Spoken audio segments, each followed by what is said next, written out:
Good morning. Happy Friday. What's up, y'all? Y'all hope somebody feeling good today. I hope somebody feeling good on this beautiful Friday. Let's get our favorite on here. Y'all already know who it is. Good morning. Happy Friday. Hey, Miss Simone, how you feeling today? I'm feeling great, Miss Johnny. We had a great week. It is Friday. Oh, We're feeling good. We feeling nice. Aren't we blessing people today? Are we blessing people today? man, I got $100. Yo, I got this on top of the youth work check. I don't even know if we supposed to be doing this. They might shut us down. So y'all be going to snitch on us. But I want to hear from the mentors today. Ooh. If anybody like stood out, like if anybody came to you and was like, yo, I'm serious about success. I'm serious about my goals. I heard from one heartbeat mentor who already sent me like, look, these people really been working. But I want to give other mentors an opportunity too to just call out somebody and like tell me why. And we're gonna put $100 in their cash app. Come on. Just a quick Friday blessing. Just a quick successful happy Friday. Something slight, go treat yourself to breakfast, love. Yeah. Oh, you know we love a breakfast. What y'all eat for breakfast today? Come on now. We love a good breakfast, y'all. Good breakfast. Yo, I can't wait, yo. I'm super excited. Got the extra glow on this morning, Miss Simone. Thank you, Miss Jody. You too. You know Fridays all week really. I feel like we've been thriving, but it's something about that Friday that just hits. And yo, you know what? Forgive me if I look a little dusty. I'm on my backup laptop today because my main one, yo, I don't know what's going on with the joint, yo. Not the devil really trying to stop our success. Devil was trying to stop the success, yo. And I've been working on it all morning. Like, what is going on? And then finally, 10 minutes before showtime, I'm like, you know what?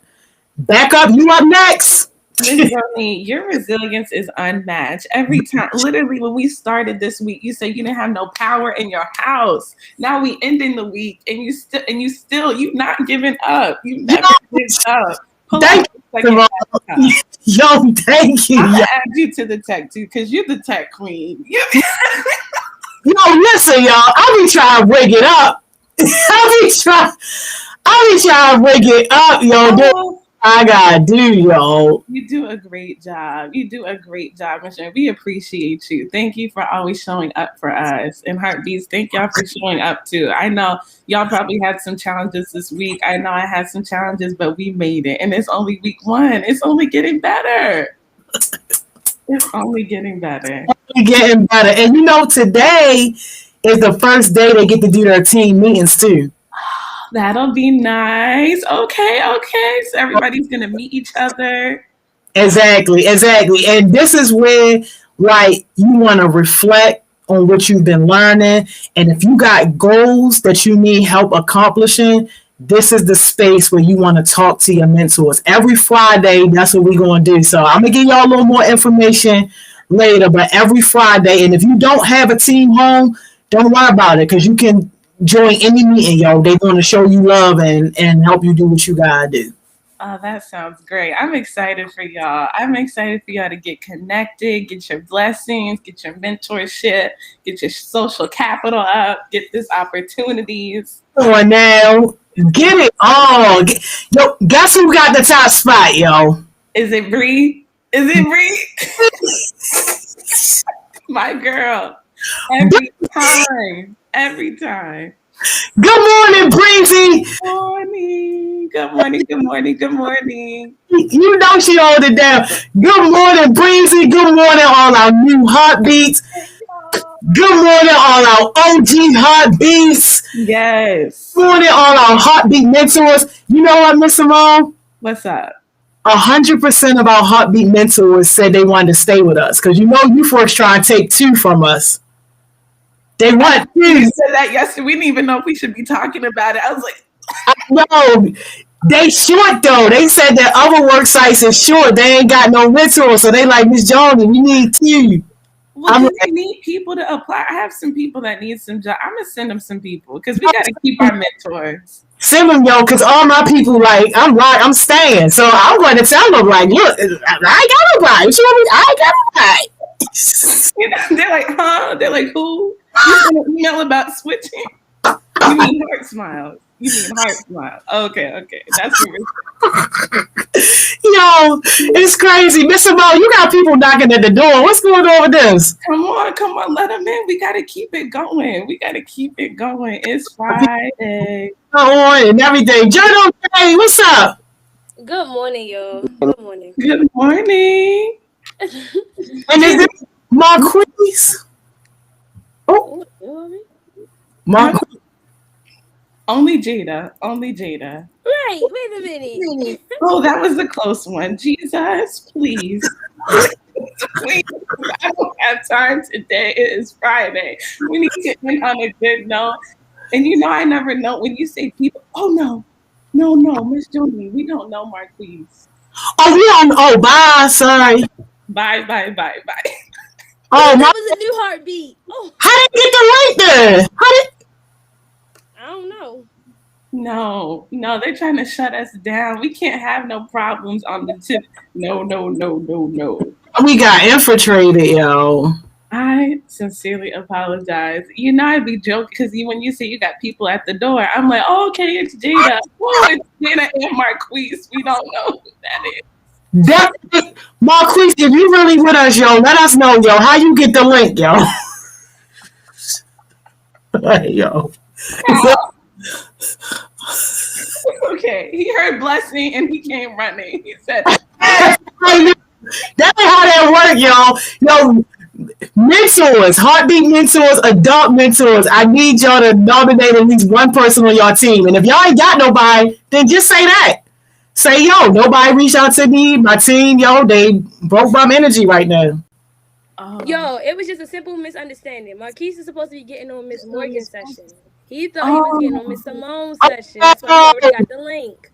Oh, I'm sorry, Marquise. Oh, sorry, Marquise. We treated you like a whole child. Like I'm sorry, Marquise. I didn't mean to bump you off like that, baby. I am so sorry. They're working on it, yo. It's early in the morning for them. They getting it together.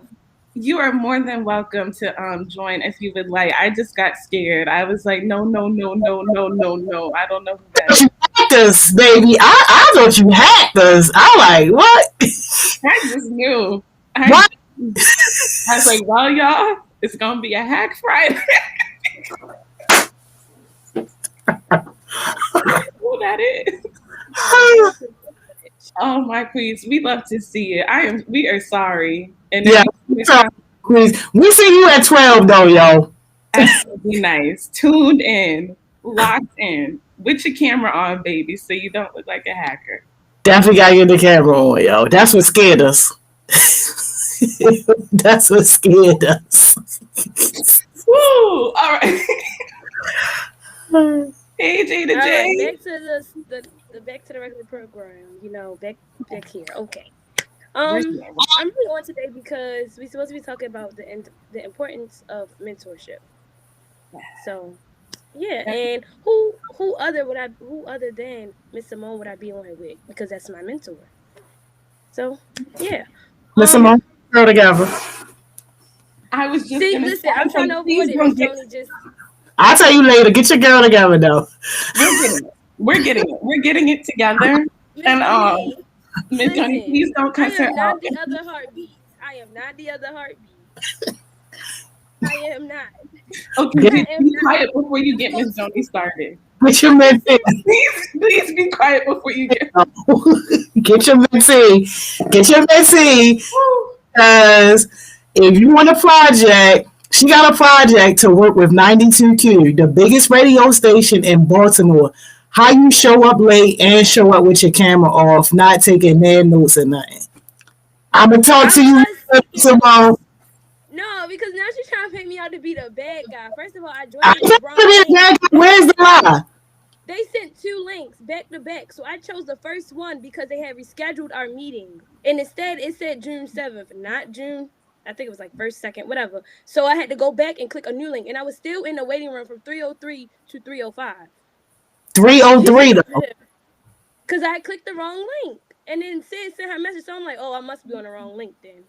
And then when I got on, I was eating. Like, I didn't want y'all to see me smacking, but I was taking notes. I know exactly what I'm supposed to be doing.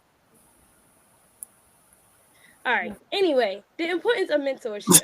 Because Miss Joni tried to drag me early in the morning, and we try to have a nice, productive day. Very nice and very productive. Oh. It's gonna be great. So, go ahead, Peter. Yo, Miss Joni, why do you want to start with me? Like, go ahead, yo. It's so childish. All like, why I'm eating? Like, I'm supposed to starve? Like, that's crazy. Peter, you are making a whole baby. Miss Simone, get your Miss yo. Please. She could kick the whole board down with this radio station for everybody else, but they not going to take Baltimore's youth serious if this how we show up. Sacrifice, yo. I'm going on mute. What we talking about? Thank you. Today we're gonna be talking about like importance of mentorship. So my first question to the team or to everybody is like, have you ever had a mentor? And if so, was your mentor effective? That's a good question. Miss Jenny, y'all can answer first while we wait for everybody else to come on in. Yeah, tell them the question one more time, Jada. The question is, have you ever had a mentor? And if so, were they effective? Okay. Miss Johnny, have you had a mentor? My mentor experience was very different. I was mentored by older white men. And that's just because of where I was at. I was in corporate America. So I didn't have anybody that I identify with, like to be able to say like, yes, like that's me, that's a representation of me. But I learned a lot from them, and it was a great experience because it was different from what I was used to. I like that, Michelle. I'm sure they dropped some jewels on you too, just stuff like you would never even think of. So many, stuff that I still carry with me to this day. That is awesome. Okay, wait, can you share one thing that really stuck with you from your mentor? Yeah, when I had to give this big presentation for like 300 employees of Comcast, it was a change that we was going through. And my mentor specifically said, Joni, when you go out there, you can't create fear. He said, you got to give people a sense that everything is going to be okay and that the change affects people minimally. And unfortunately, I kind of went out there and did the opposite. Like, I'm telling them all the because I'm being real. I'm telling them all the problems, all the issues. People are up in arms. Like, it got crazy in there. But, like, that was a really big learning lesson for me because it taught me, like, number one, how much weight I hold when I say something, when people look up to you like that. But then also, number two, that it's a way to deliver tough messages that don't give people anxiety and don't create even more of a hotter situation, but to be able to deliver those tough messages in a way where people still feel comfortable and confident. Oh, I love that, Ms. Shoni. That's really good to know. Yeah, because change, nobody likes change. So that's just the first thing. We are creatures of habit. We like things to stay the same. So the moment stuff starts, all right, I'm keeping that one with me too. Calm, cool, and collected. Yes. It's going to be Miss Simone. All right. Well, I had kind of the opposite. Y'all know I just am so annoying and I can't stop talking about Spelman, but it really is just the best place on earth. I want everyone to go because it's the first time where you just get to see all these strong, beautiful Black women not letting anybody tell them what they can't do. So once I got there, that's when the mentorship really, really hit different because they cared about you personally and professionally, which I realized later on in life with some other mentors. Not everybody cares about you personally. It's just business. And that's okay too, because sometimes you don't need people to be your everything. You just need them to tell you what you need to get you to the next level. But I actually got paired with a mentor through this research program. And they gave me 2 mentors. They were research doctors, like at a university in Atlanta called Emory, and just popping Black women. doing their thing, running their own research labs. And that was my first time like, wow, okay, this is what this looks like. I can do this. And they just took me under their wing. So it was nice. Okay, I see a lot of people in the chat saying no, they don't have mentors. I see some people saying that they're mentors for their younger siblings. I see other people saying that they do have mentors, but some weren't effective, and then some had mentors and they were effective. So, I'm just gonna say that like every relationship or every lesson learned has its positive and its negative. It's all about what you take out of it. If you get a mentor and they're one of them people who give you more leeway, so it's like you have to lead yourself, and you may feel like they're not effective because that's not the type of teaching you may need. You just have to find another one, because everybody not effective. Like some people just teach different and they don't understand, or they don't get or grasp who you are at first, so they're not able to help you as effectively. Because I've had a mentor, or what I thought was my mentor, and the leading was not grasped effectively because she didn't know me. And then Miss Simone was always my mentor, but my more closer mentor, Miss Simone, is the person I go to when I like. I don't know if this is crazy, but it's like she and me are like telepathically connected. Because the other day I was not happy, and she called me and she was like, "Hi Jada, I am calling you because I need to check in with you because I know something is going on." And I'm like, "Okay, prayer angels, guardian angels, sending my mentor, thank you." And it was just weird because it's like I didn't even get a chance to call her and say, "Hey, I'm not having a good day." Like I just kept it to myself. And then she called me and I'm like, "Okay, hey Miss Simone." She's like, "So what do you need help with?" I'm like, "Stop reading me. We're not even in person. Stop reading me. You're not supposed to be able to read me through a camera. You can only see my neck. What are you reading?" And then after we talked or whatever, after we talked, and then she kind of helped me like make up a better plan for some things I need to work on and fix some stuff. So just having a mentor who you actually connect with, because the one I was with, who I was not connecting with, I had to put my friends on, and then she made the comment, "Oh, I didn't plan on paying Jada." Excuse me, ma'am. Wait a minute. Run this back, because you said, "Oh, Jada, thanks, y'all. Thanks, Bree. Oh, Jada, I'm going to help you get some money because you was telling me you needed help." And I did. And now where's my money? Because you talk about you not paying me, and we about $300 up now, and I need my money like on time because I did what you asked me to do. Now you need to pay me. And then she paid the person that I sent to her. I'm not understanding. But to kind of address Zion's comment, adults, yeah, because I seen that adults are, I'm not gonna say they're required to push more, but when I was working with Miss Simone at first, I was not like as open, and it was, I guess it's because me and Miss Simone really didn't know each other as much. We just connected because she always smiling, and I will always be smiling. So it was like we're smiling buddies. But it's like you gotta find what connects you to that person, and then if there isn't really a lot in common, that's okay, because you're not supposed to connect with everybody, and you're going to be talking to people and meeting people all the time. So you just got to find that mentor that is like, okay, we got 3 things in common, they care about what I like, we actually talk, and somebody who's going to put the effort in. Because even though you may be pushing them away, if a mentor is serious about helping a young person, they don't care if you push them away, don't talk to them, go distant a little bit, they're still going to come back and be like, "You're my mentee and I'm here to help you," like no matter what happened. Like me and Miss Simone didn't talk for a couple months, and that was fine because we were both busy. And she still came back, and that's still my mentor. And we not disconnected.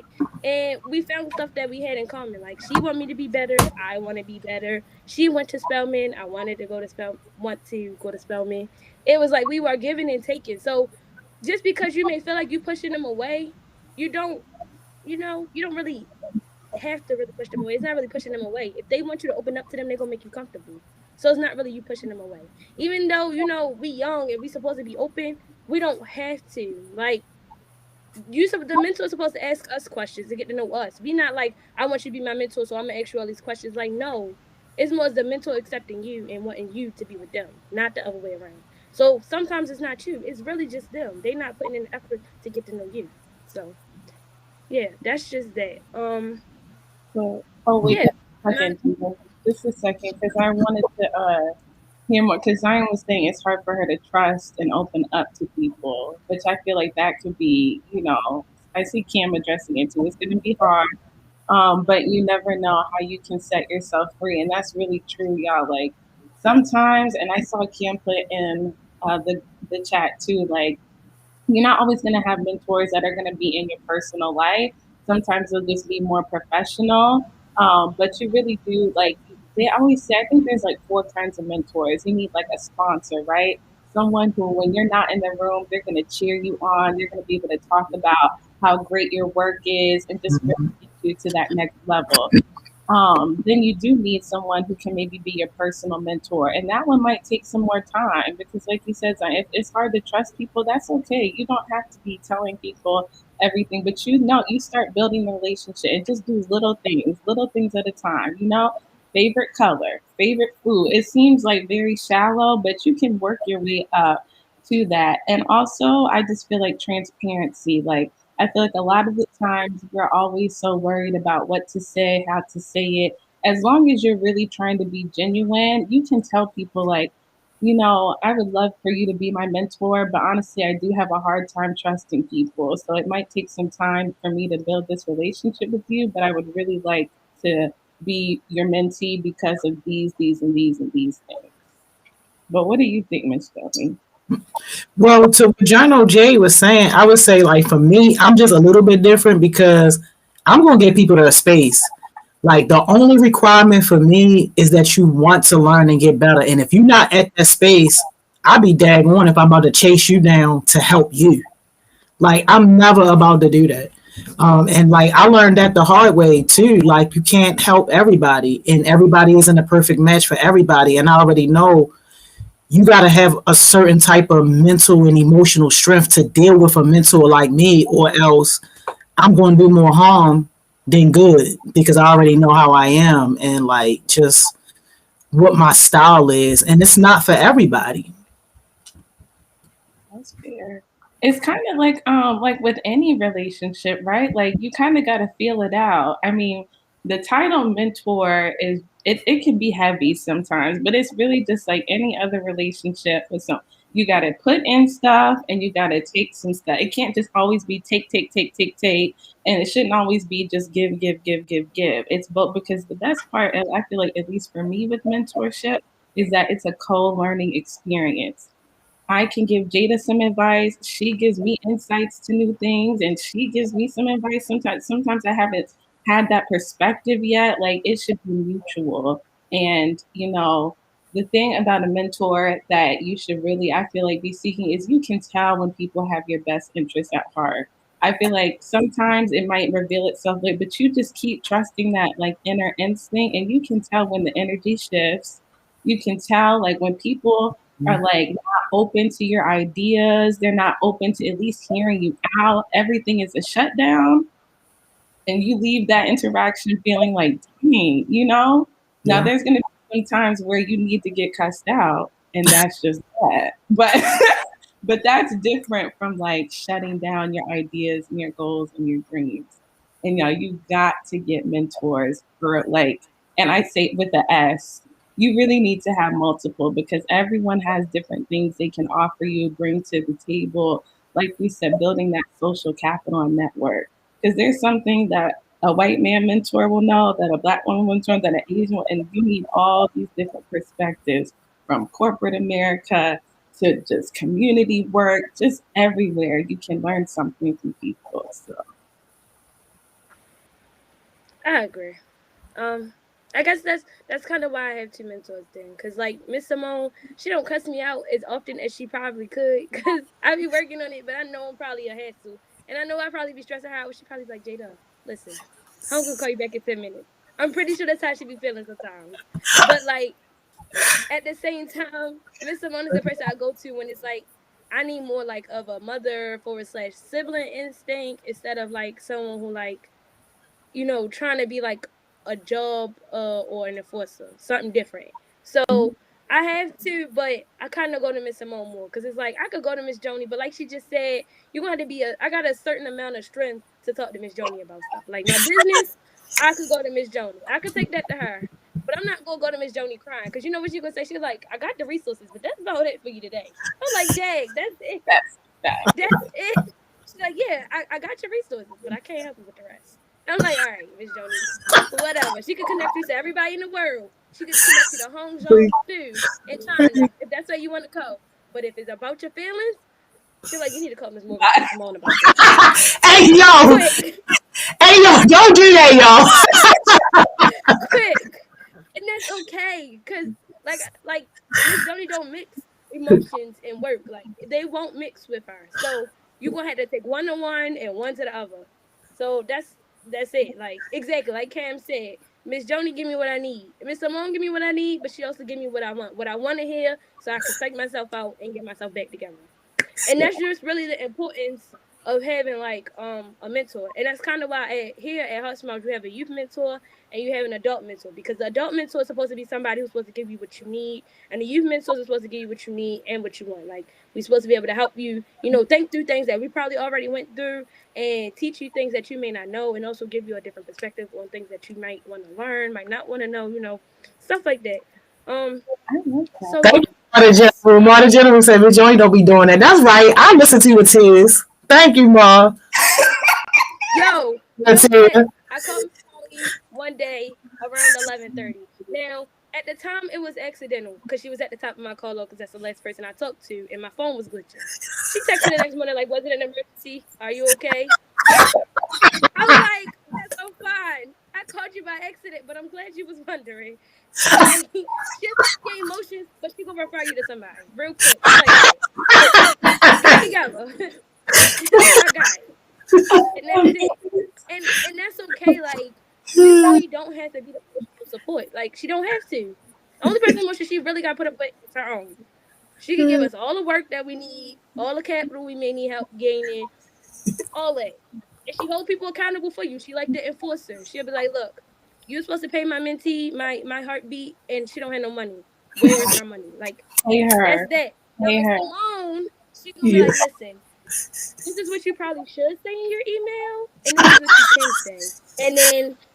And then wrap it up with a bow and be respectful. And I'm like, Miss Joni gonna tell me cuss her out. It's like a yo, I never seen Joni wouldn't see. Not you. I said not literally cuss them out, but you gonna tell me a nice little message of how you should get them together. About another young person, not an adult, of course. Yeah, okay, yeah, you're right. This is what you can say right here. Miss Simone gonna give me the nice side. She like, this is what you should say. Give them some alternatives. Help them out. Miss Joni like, say this to tell them get it together. I'm like, all right, I got you. You're right, because they need to know you don't have to be played with. That is true. I didn't even know that y'all can stand on your own. Miss Joni not gonna sugarcoat it. Miss Simone, Miss Morgan, they're gonna be like, hey, this is what you should say.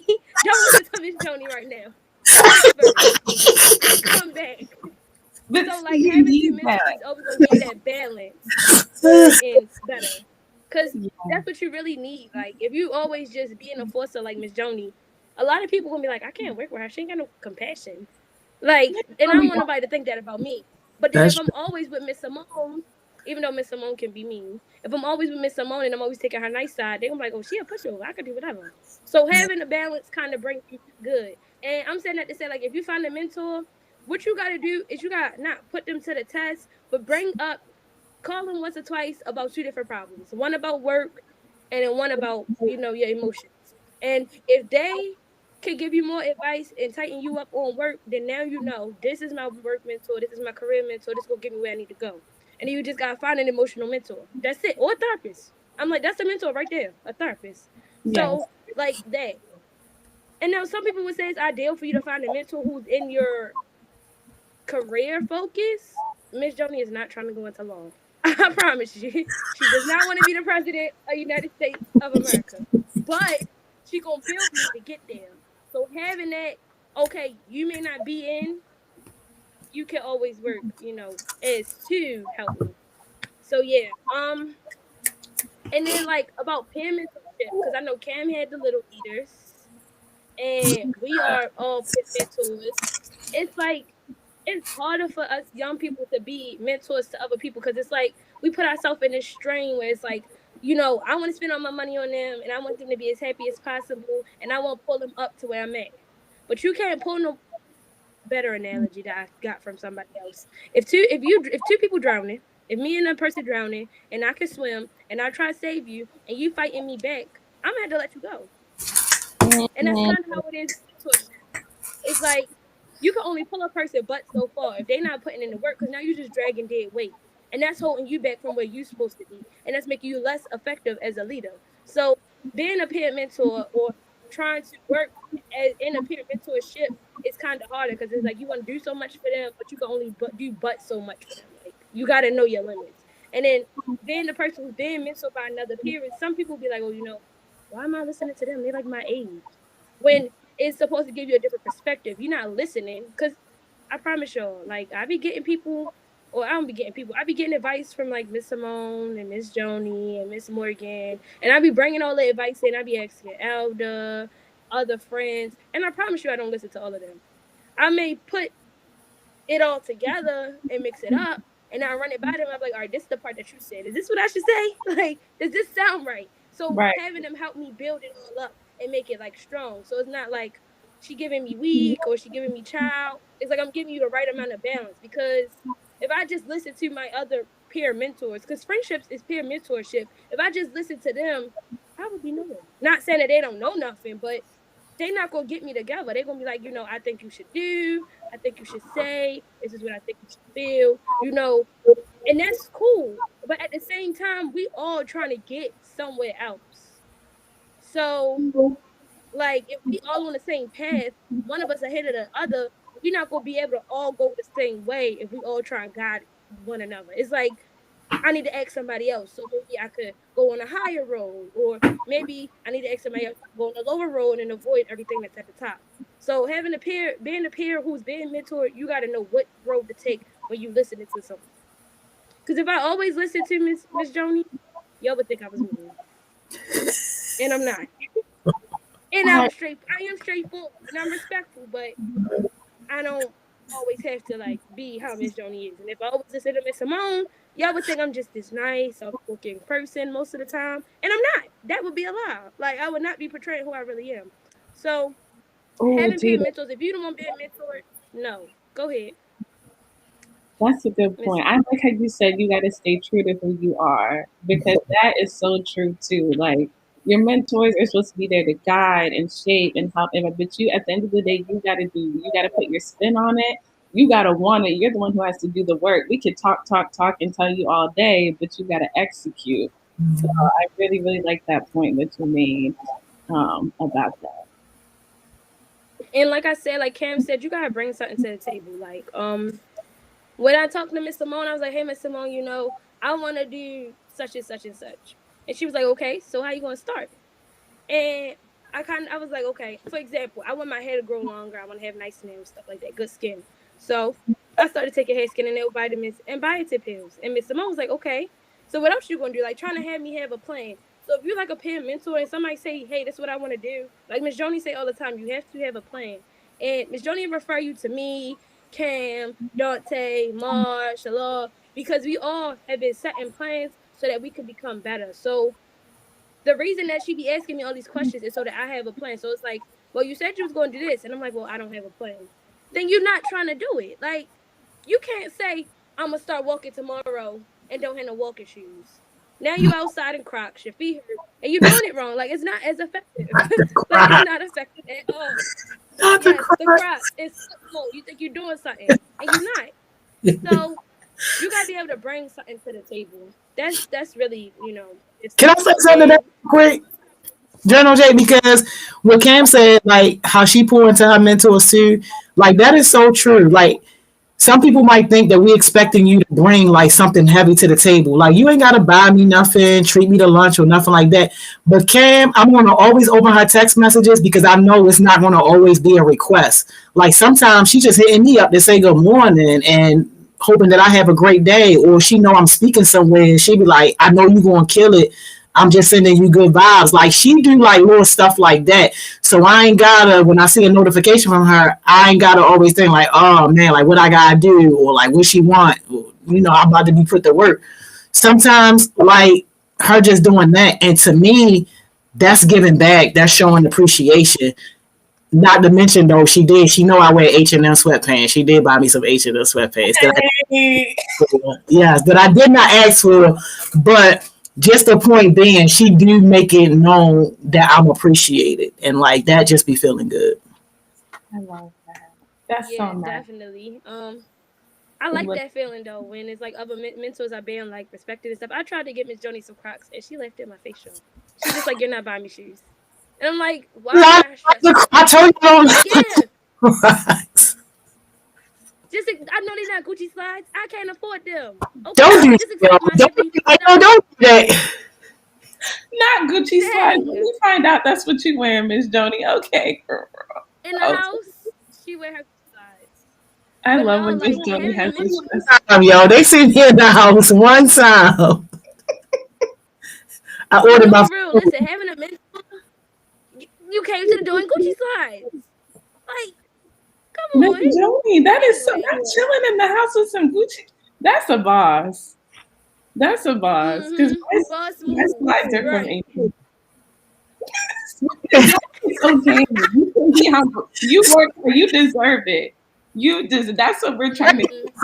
Thank you, Miss Simone. Thank you. I don't really be treating myself except my feet, yo. My yo, that's the only thing I treat myself to. Stay icy, but she gonna have on a lightpreneur shirt. She don't care about none of the other stuff. She a shirt and some sweatpants.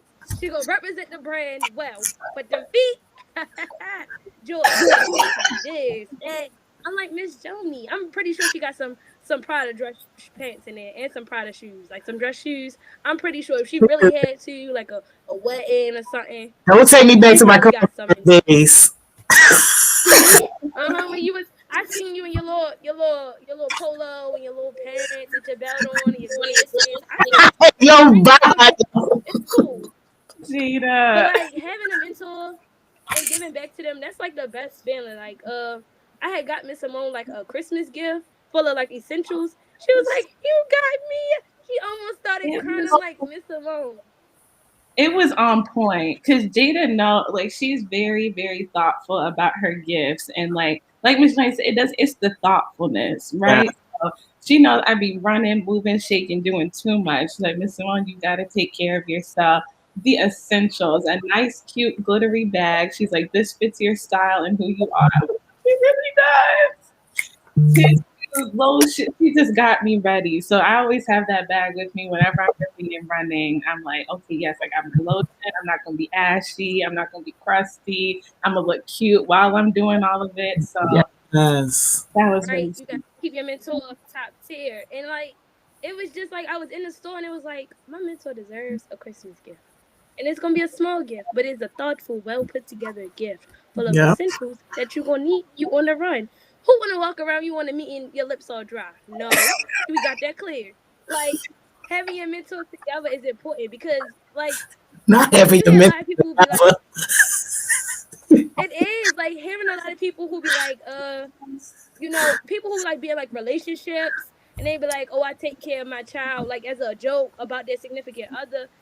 It's kind of different when you got a mentor because it's like, I look good. My mentor make sure I'm okay, so I gotta make sure she okay. Like it's a give take type thing. So that's why I like think it's like a good idea when people like accept my gifts, especially because they're like really thoughtful. It's not like I'm like, Miss Joni wear black. I'm gonna get her a black blanket. Like what?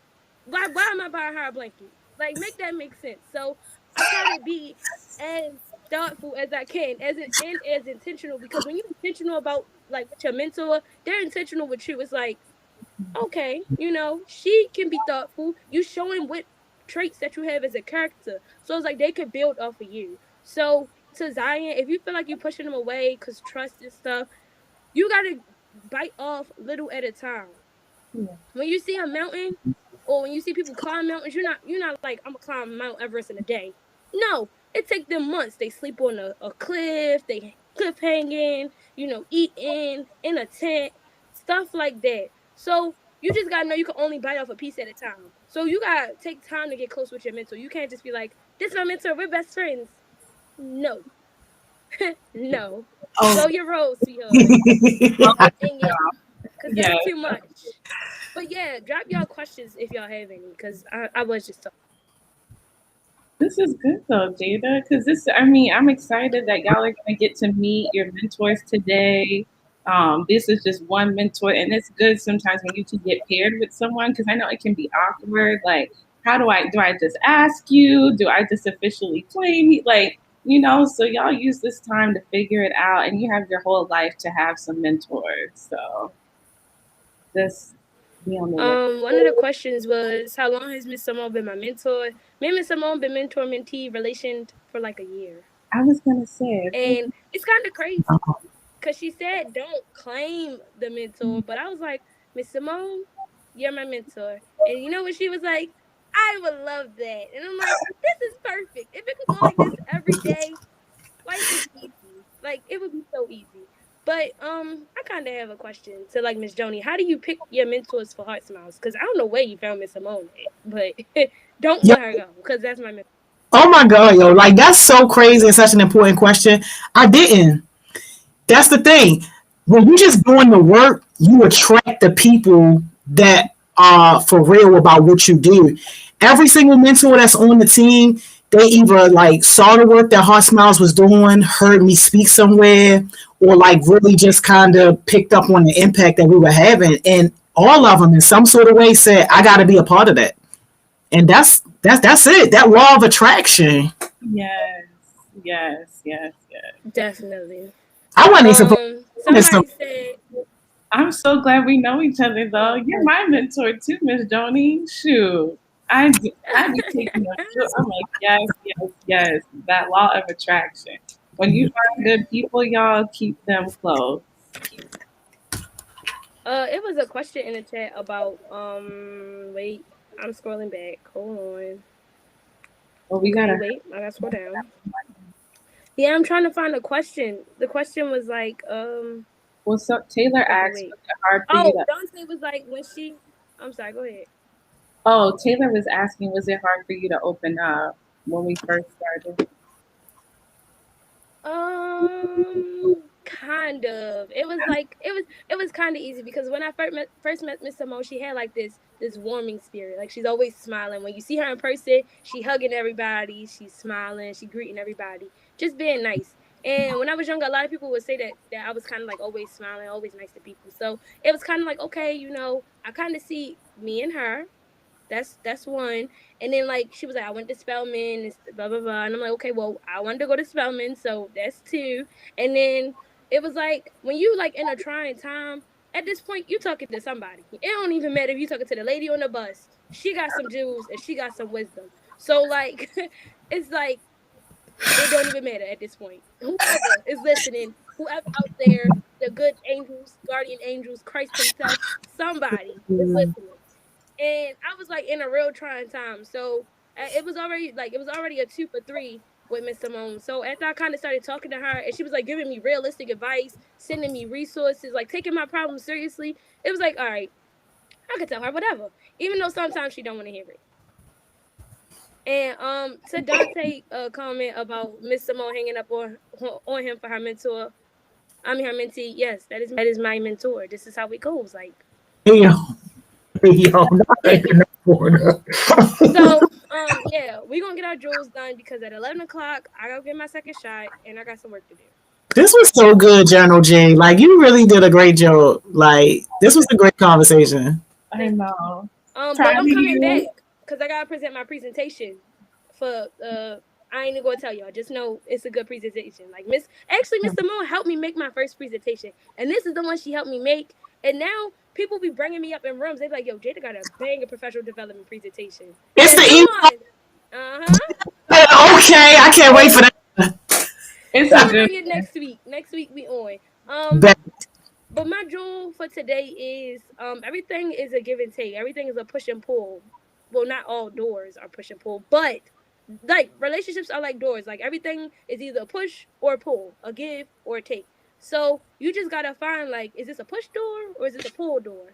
And from then on, if you gotta pull a door open, you about to walk into something that's good for you. If you gotta push the door open, maybe you holding it for somebody else. Who knows? But even then, still, you about to go into something that's supposed to help you and build you to be better. That's what mentorship is, helping and building to be better. Thank you, General J. Mr. Moore, we got 10 seconds. Period. Helps. Don't be afraid to ask for help, and make sure you help somebody else too. So that's it. Yes. Thank y'all so much. We'll see you Tuesday because we off Monday. Oh, I almost forgot. I would have been up here like, come on. Okay, Tuesday. Bye.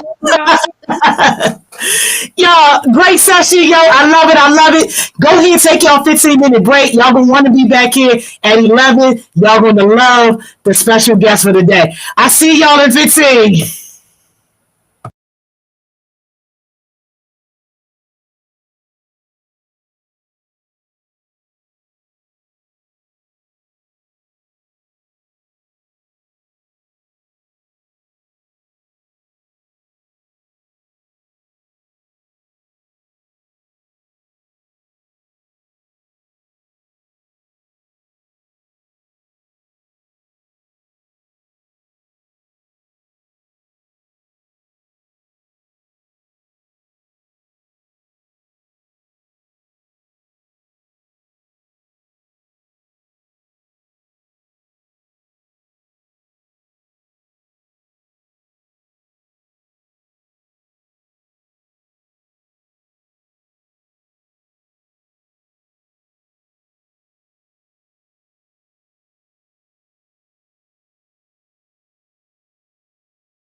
What about now? Can y'all hear me now?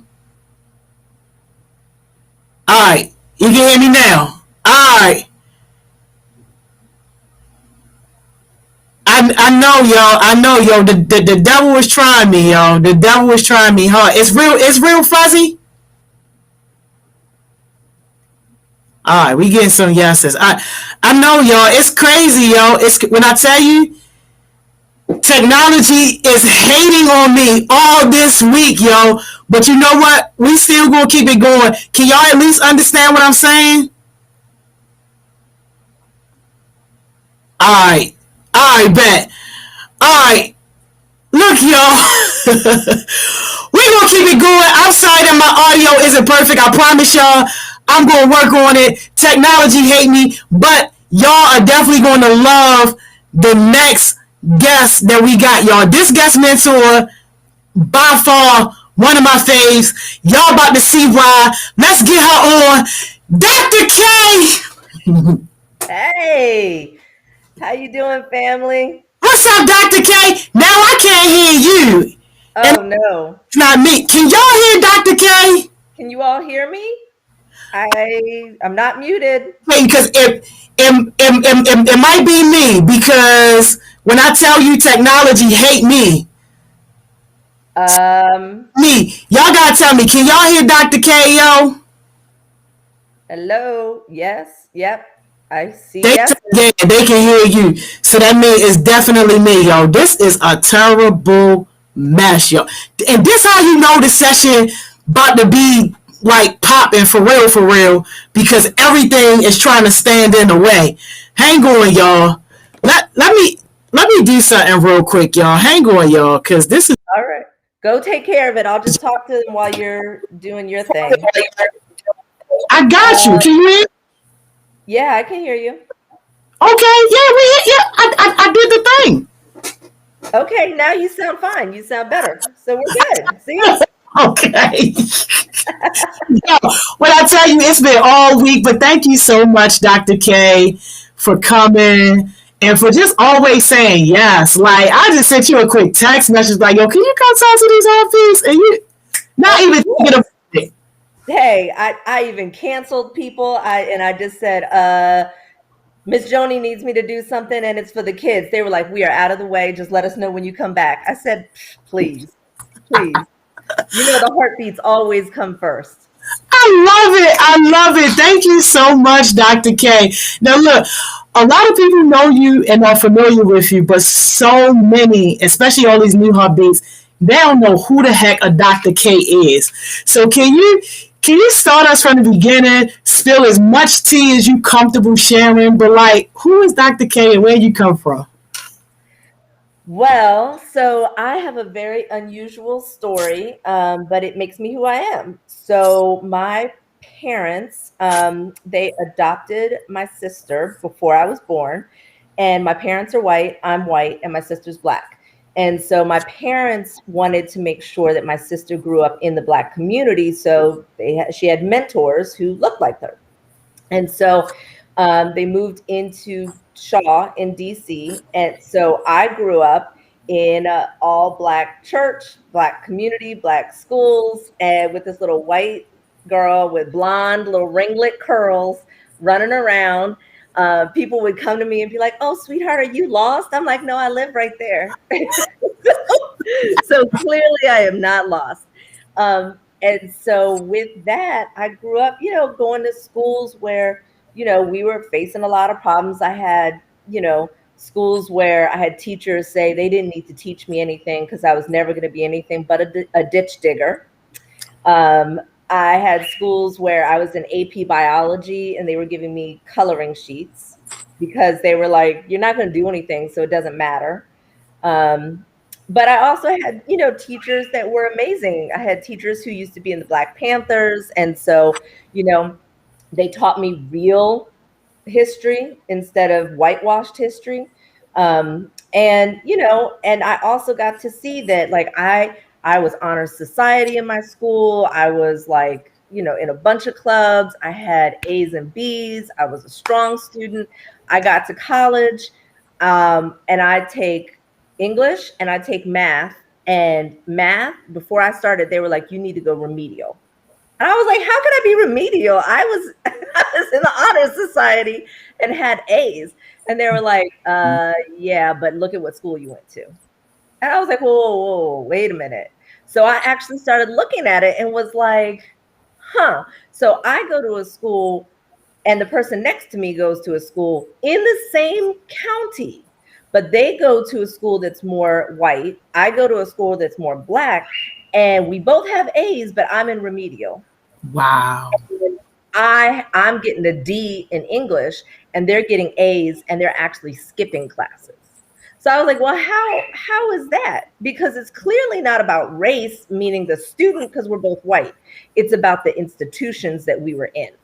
And because I was in a school where low income and majority minority school, people didn't care that we didn't have, well, first of all, we only had one computer lab, for like 400 students. So, when it was like, oh yeah, when's your computer day? I was like, computer day? What are you talking about?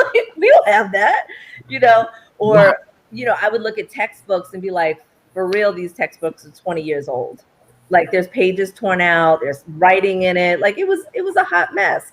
And so that kind of made me start getting it like, oh, wait a minute, something is wrong here. Because then I started knowing other people who didn't grow up in schools and neighborhoods like I did. And so when I would say things like, oh yeah, I was 10 the first time I saw a dead body, people were like, where the heck did you grow up? And I was like, well, isn't that what it always is? So that was my awakening. That was my moment of kind of going, oh, what I'm experiencing, what I've gone through is not what everybody else goes through. So when I was, and in fact, before I get into the college, when I was in high school, and I was thinking about HIA, Healing Youth Alliance, this morning with this. So when I was in high school, I wanted to do something that helped, right? Like I was like, I want to do stuff that helps people. So I volunteered on AIDS units at a hospital. Now this was in 89 to 93. So they didn't know how it was spread. People wouldn't, be with the young men as they were dying. People wouldn't touch them. And because the majority of them were gay, they had been kicked out of their families. They couldn't rent apartments. Like it was a mess. And when I started volunteering there, I was like, well, I don't want anybody else to have to go through this. So I set up as a teenager, when I was 15, a sexual health education program for peers. So I trained a group of teenagers and we went all over the county presenting on how to use condoms, how to use birth control, and how to be open and affirming to kids. So, now here I am with Healing Youth Alliance going, yep, same thing. 30 years later, here we are. But so when I went to college, I wanted to focus on social justice and continue working with people in the community. And so I have birds. My kids have birds, and they're talking. So if you hear this, I'm not in a zoo. You're on the session. Right? They're like, let me say what I want to say. So, so when I went to college, I wanted to be a social worker. I knew that coming in. And so I declared family studies as my major because I wanted to work with families. And then I focused on the African-American family. Because again, I grew up in a church, all Black. It was founded by 19 runaway enslaved people. Martin Luther King spoke there. Barack Obama has spoken there. It was a nexus of the civil rights movement. And so I grew up learning at the feet, You saw Martin Luther King in the flesh? Okay, first of all, I'm not that old. No, thank you. Okay, You're not the same as Joni. No. We're the same age. What are you talking about? Did you see Martin Luther King? What are you talking about, Miss Joni? No, it isn't when you said it. You got me pumped real quick. Right. Okay. My grandfather interpreted for Martin Luther King in the flesh, and my mother and my grandparents had dinner with Martin Luther King in the flesh. Oh my God. Yes, he came to their house for dinner in Puerto Rico. So, wow. Yes, but no, I did not meet him in the flesh because you and I were born after he was murdered. Thank you, Miss Tony. Um, see, now they see how you and I are together in real life. Like No idea. This is what it's like when we're just hanging out. That we're just like, okay, really? What? Anyway, so I got my bachelor's degree in family studies with a focus on the African American family. Went for my master's degree in social work at a school that was anti-racist, which means that everything that they were doing is focused on doing it through anti-racism lens. So you're not going to just learn like, oh, here's the history. Like, no, you have to use critical race theory to understand why that history looks that way and what's the other history that's not being told.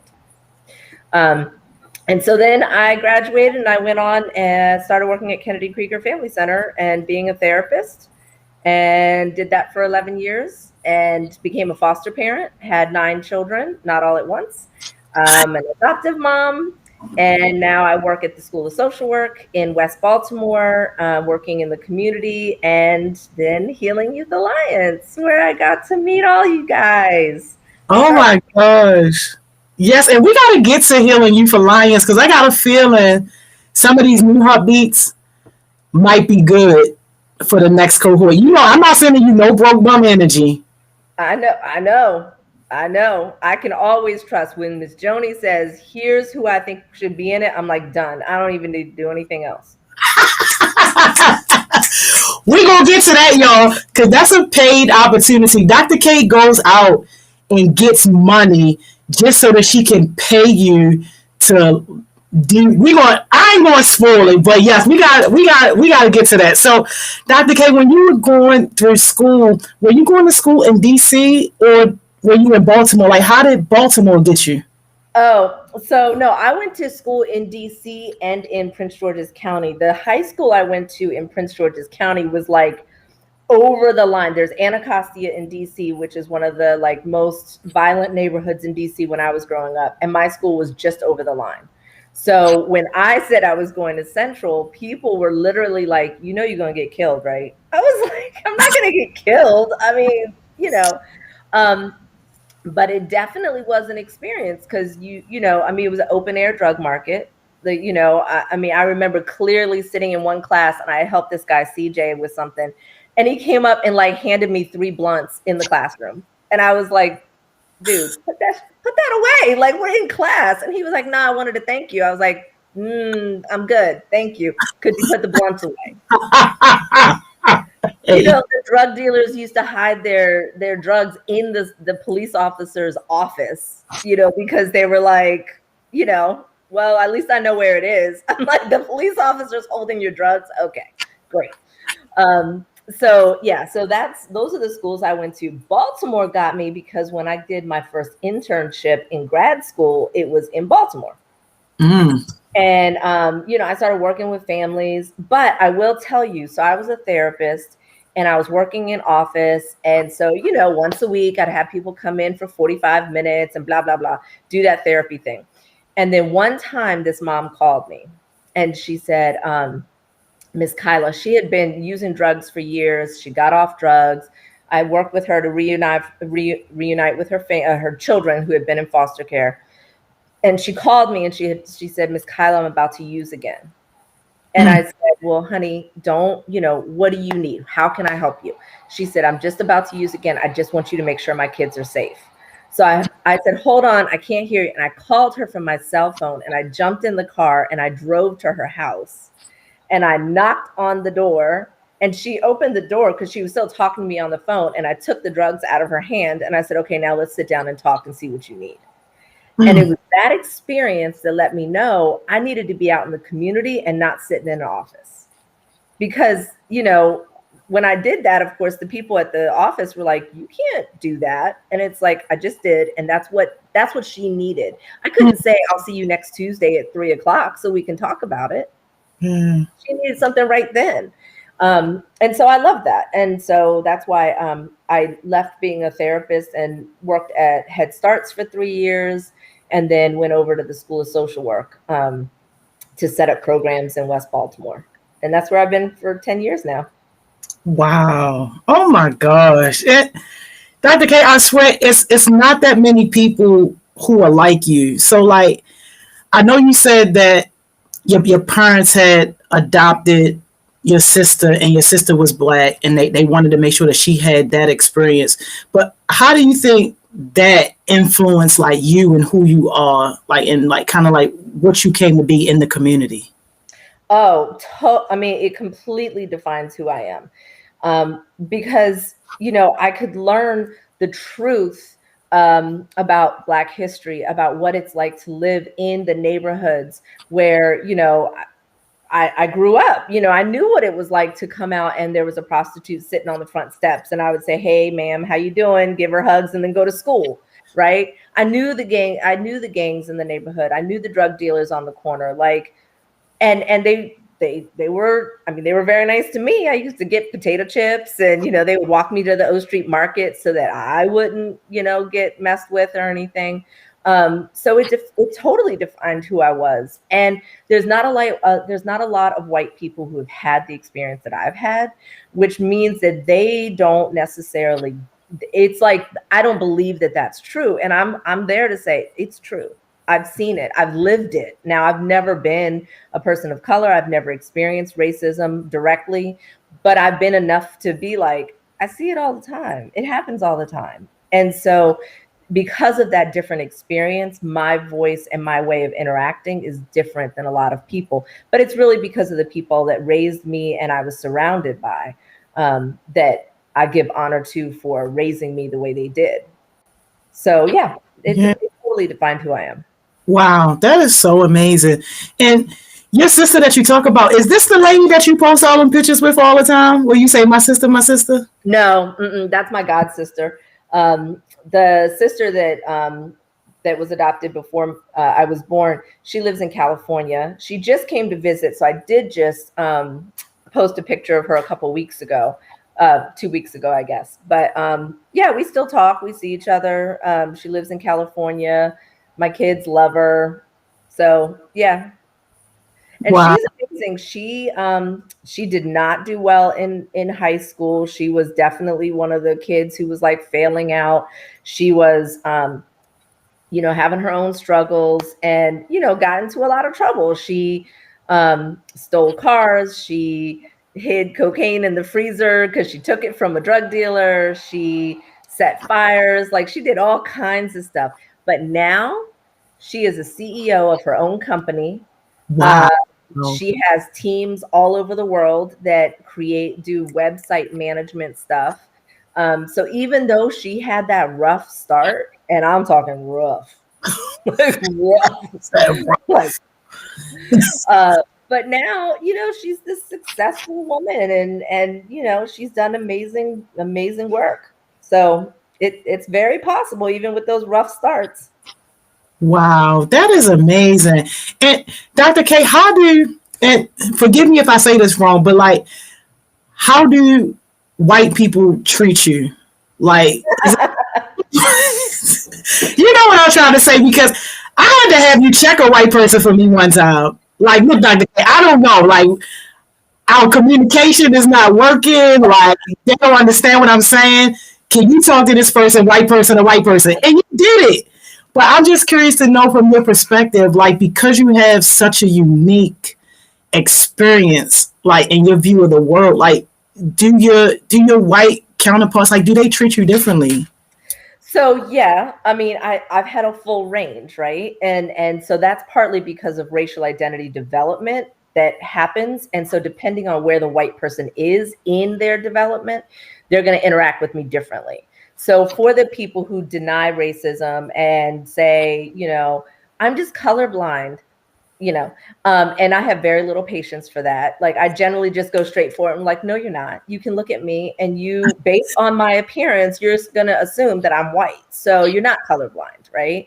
That there are people who are like, oh, you're always talking about race, and why do you always make it about race? And they really don't want to hear that. And they're kind of taken aback, like, I don't know why you're always coming from this angle, right?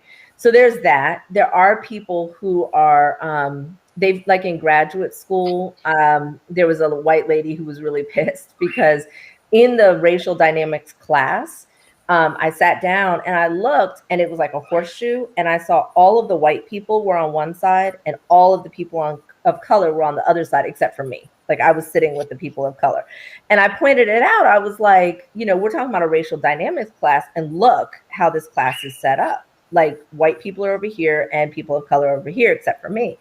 And one white woman got pissed, and she was like, I'm sick and tired of hearing about how you get it and none of us get it and you understand. And I was like, whoa, I have things I have to learn. I have to grow. We all have to grow. So if you're upset, do your work. Don't worry about me. Don't worry about where I am. And so, yeah, you get that. And some people feel like, like I'm selling them out, right? So like, oh, so you're just going to take their side instead of ours. No, there's no our side. Let me get real clear. There's no our side. That's not our thing. So, yeah, I mean, I think, some people are very uncomfortable when I'm talking about race and racism and systems of oppression. And then some people, they do come to me and say, well, how do you do what you do? What do I need to do to get there? Or they'll repost things that I put on social media and they're like, oh, well, this is a white woman who's saying this. And it's like, yes, because racism is a white problem. We are the ones who create it, and we are the ones that sustain it and support it. So we have to fix it. So you get a mixed feeling. Yes, thank you so much for that, Dr. K. Now, Healing Youth Alliance, what is that, and how did it come about? Our baby. This is our baby.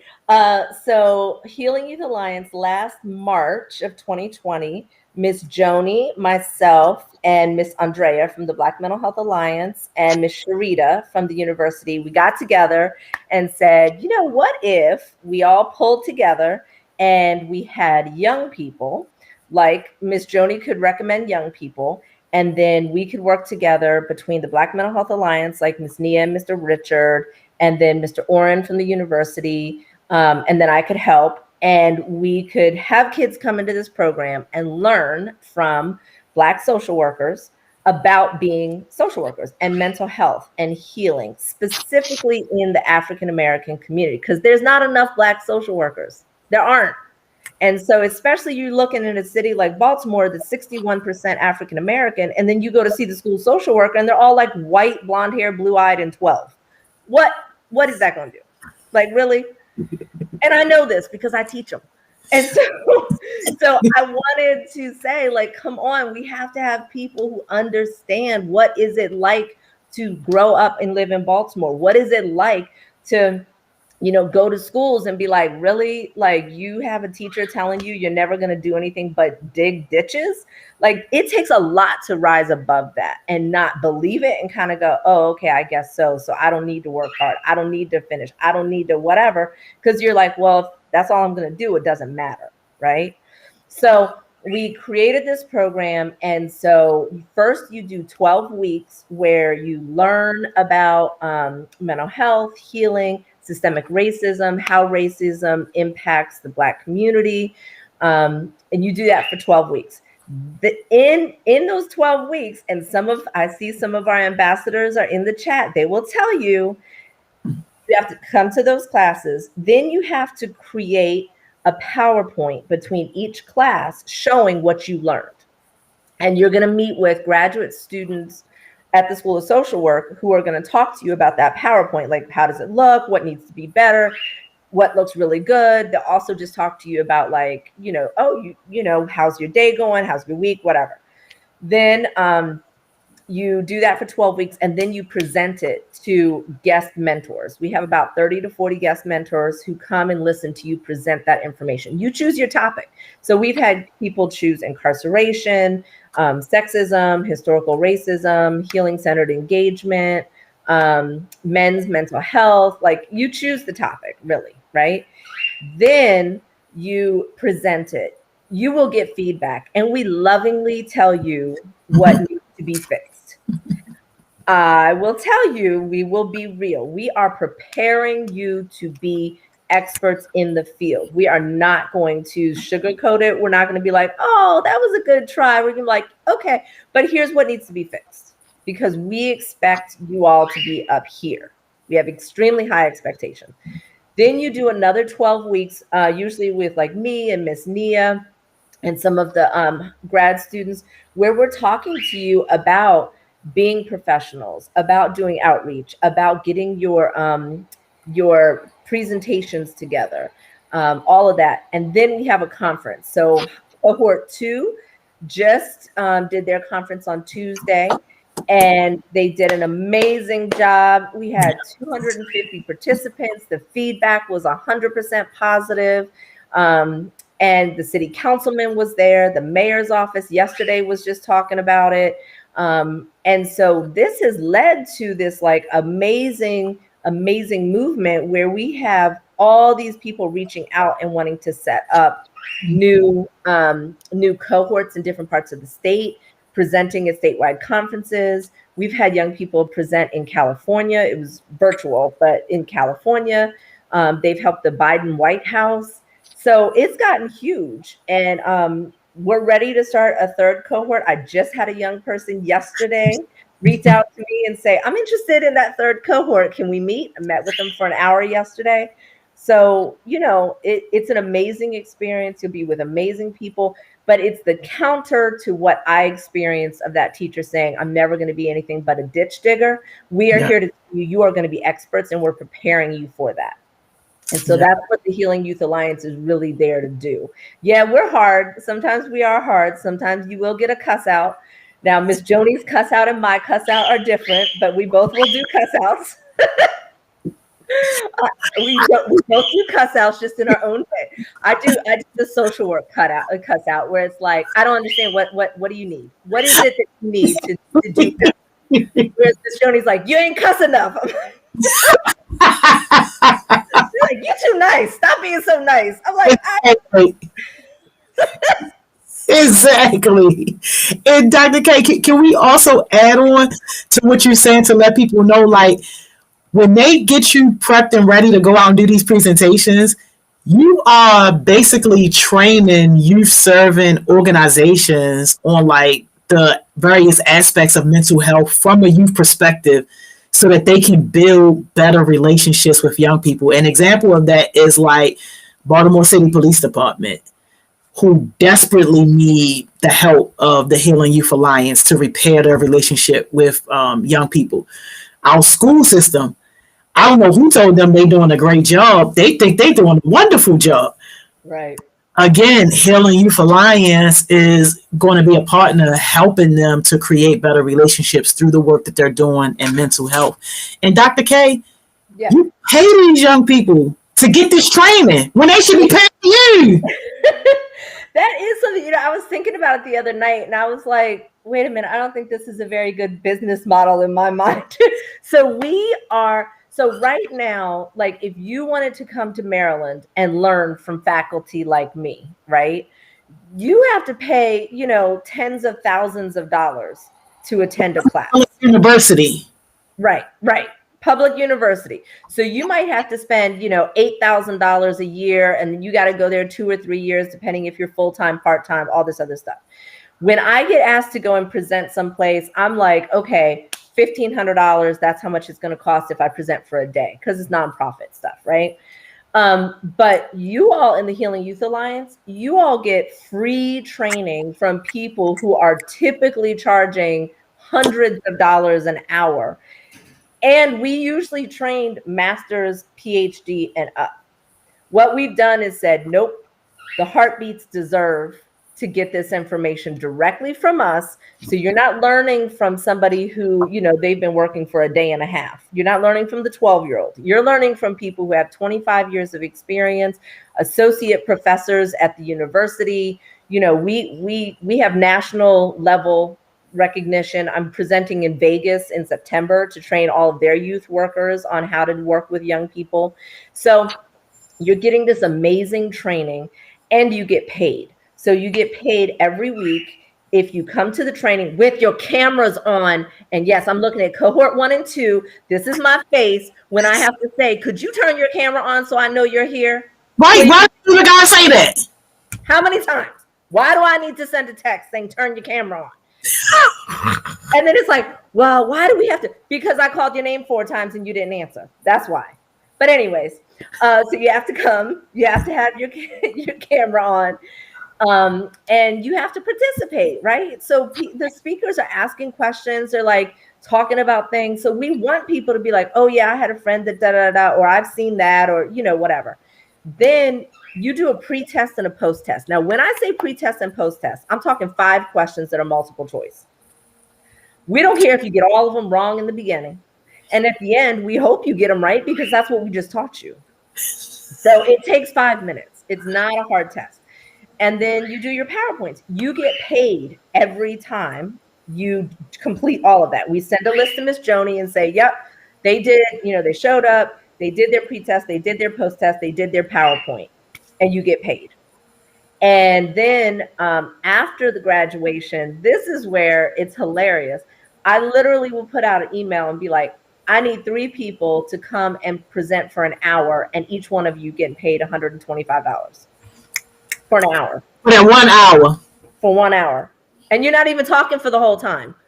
Like one of cohort 2 just did this with me on Tuesday night. I texted her. I was like, I need you to come to this thing. They're probably just going to ask questions about what is it like to be a teenager during COVID.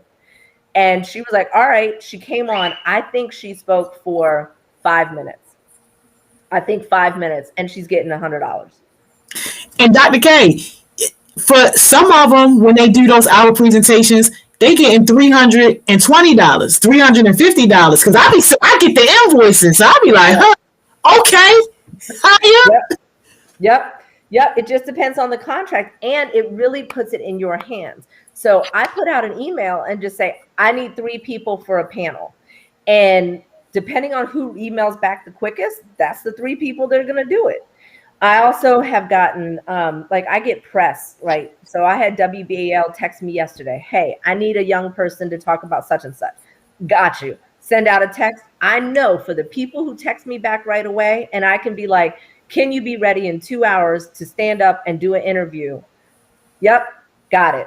TV is seen on the news, and people are like, ooh, who is that? Right. That's how it happens. And we get more and more attention. Sometimes I had 3 young people, 3 ambassadors about a month ago. I said, look, it's non-paid, but I need to have 3 kids just come on and talk about this one topic, but it's at a statewide conference. So we might get some attention in some contracts and stuff like that. They did it. Last week, I got an email saying, we want to replicate HIA in a different county. Send me the budget. When I'm sending budgets, I'm like, okay, well, the youth have to be paid. This is how much, da-da-da-da. And they're now looking at it. And some of these budgets, you know, we're talking $75,000, $225,000. And so you can keep getting young people trained, get you certified, and then go out and get those contracts. Investing it right back into the people. Yep. Wow. Yep. So all the contracts after the conference is over, you all get all the money. So when a contract comes through, I just connect you and then you get the money. No money comes back to us. It all goes straight to you guys. Yes. Yep. And yo, I see a bunch of new heartbeats saying, I want it. Yo, be sure that you do. Talk to some of those OG heartbeats that been through it, because we done cut people, Dr. K. Yes, we do. I said the other day, we've had 26 people start in the Healing Youth Alliance, and we've had 20 people finish, because 6 of them have not finished. Yeah.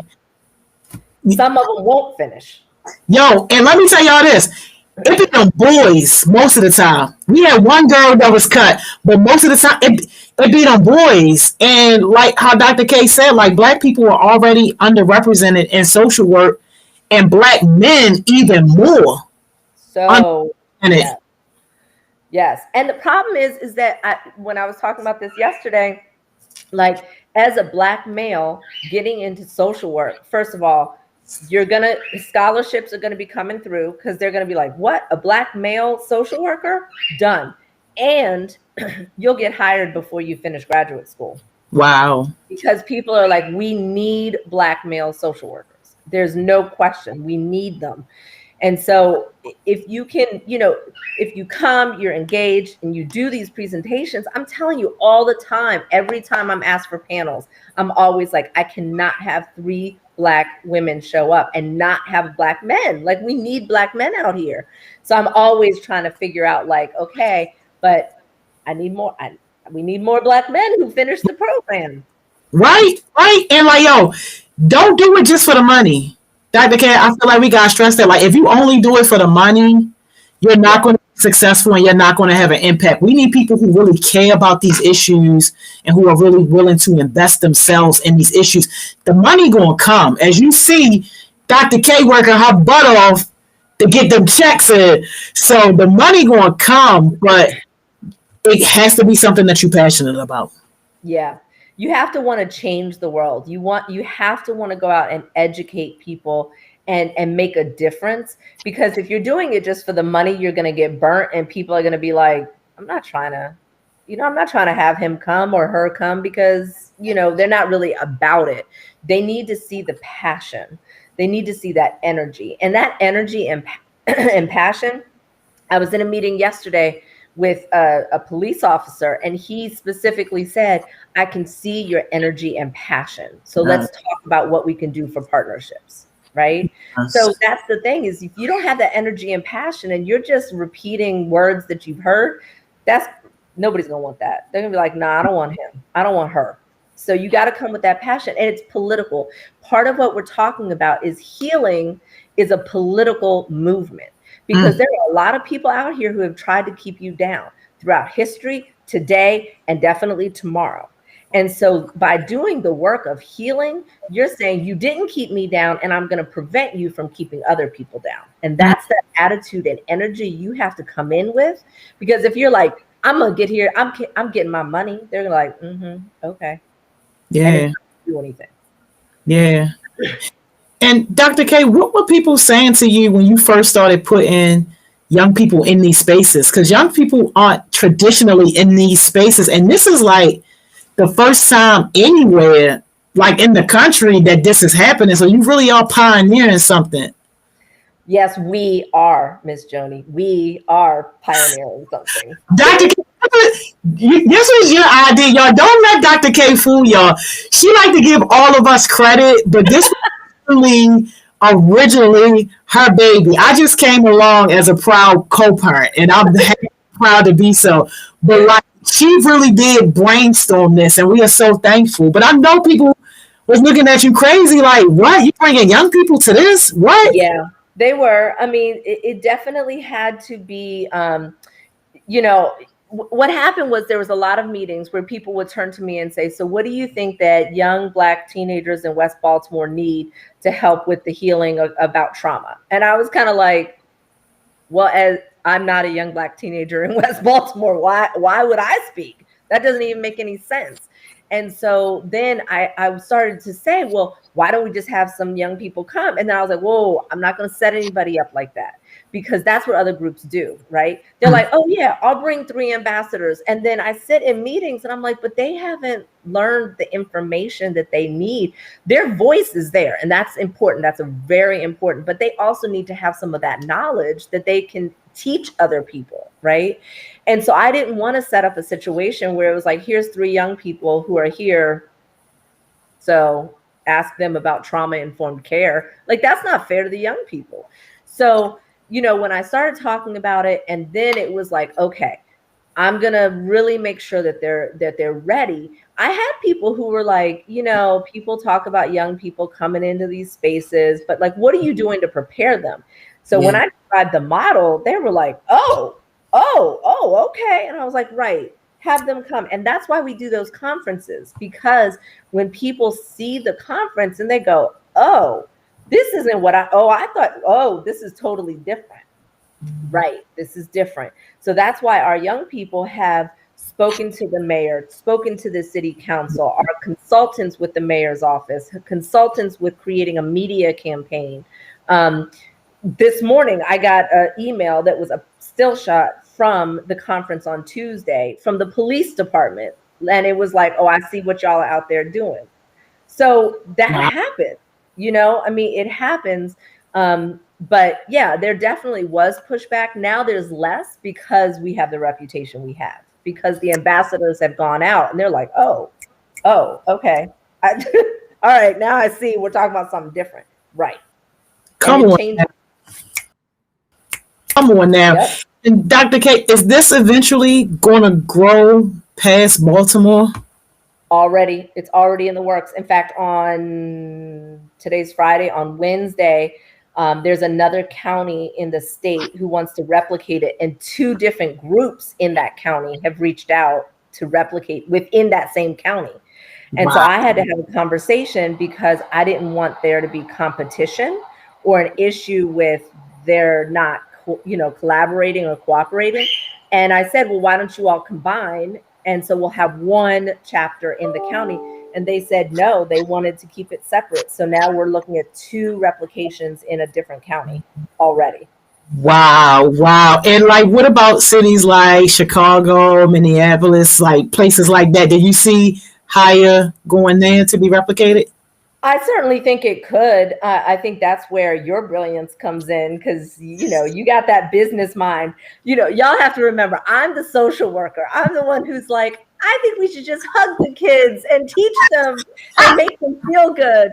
And Miss Joni's like, you better cuss them out. You see, it worked. Right. She's like, cut them. I'm like, well, I'll just try one more time. Cut them. Okay, I'll cut them.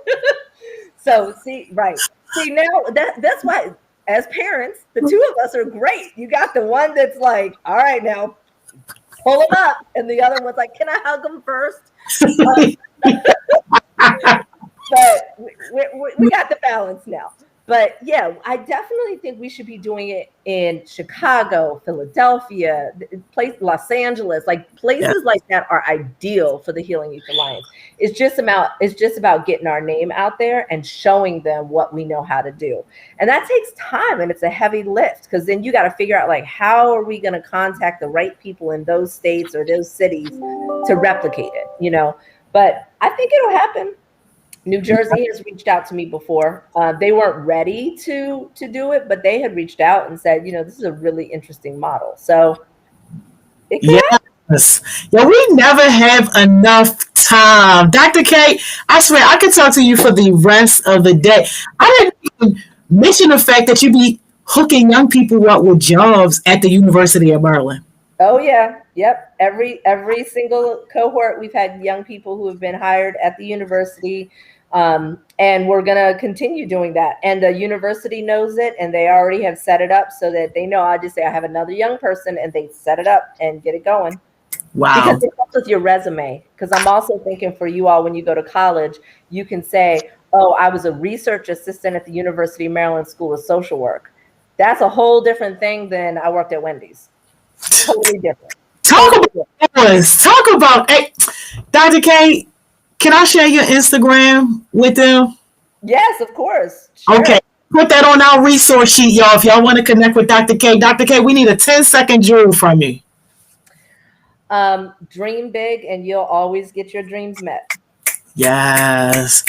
Thank you so much, Dr. K. This has been so amazing. I'm going to be talking to you, but I appreciate you coming on here. Thank you. Absolutely. All right. Love you guys. Talk to you later. Thanks. Bye.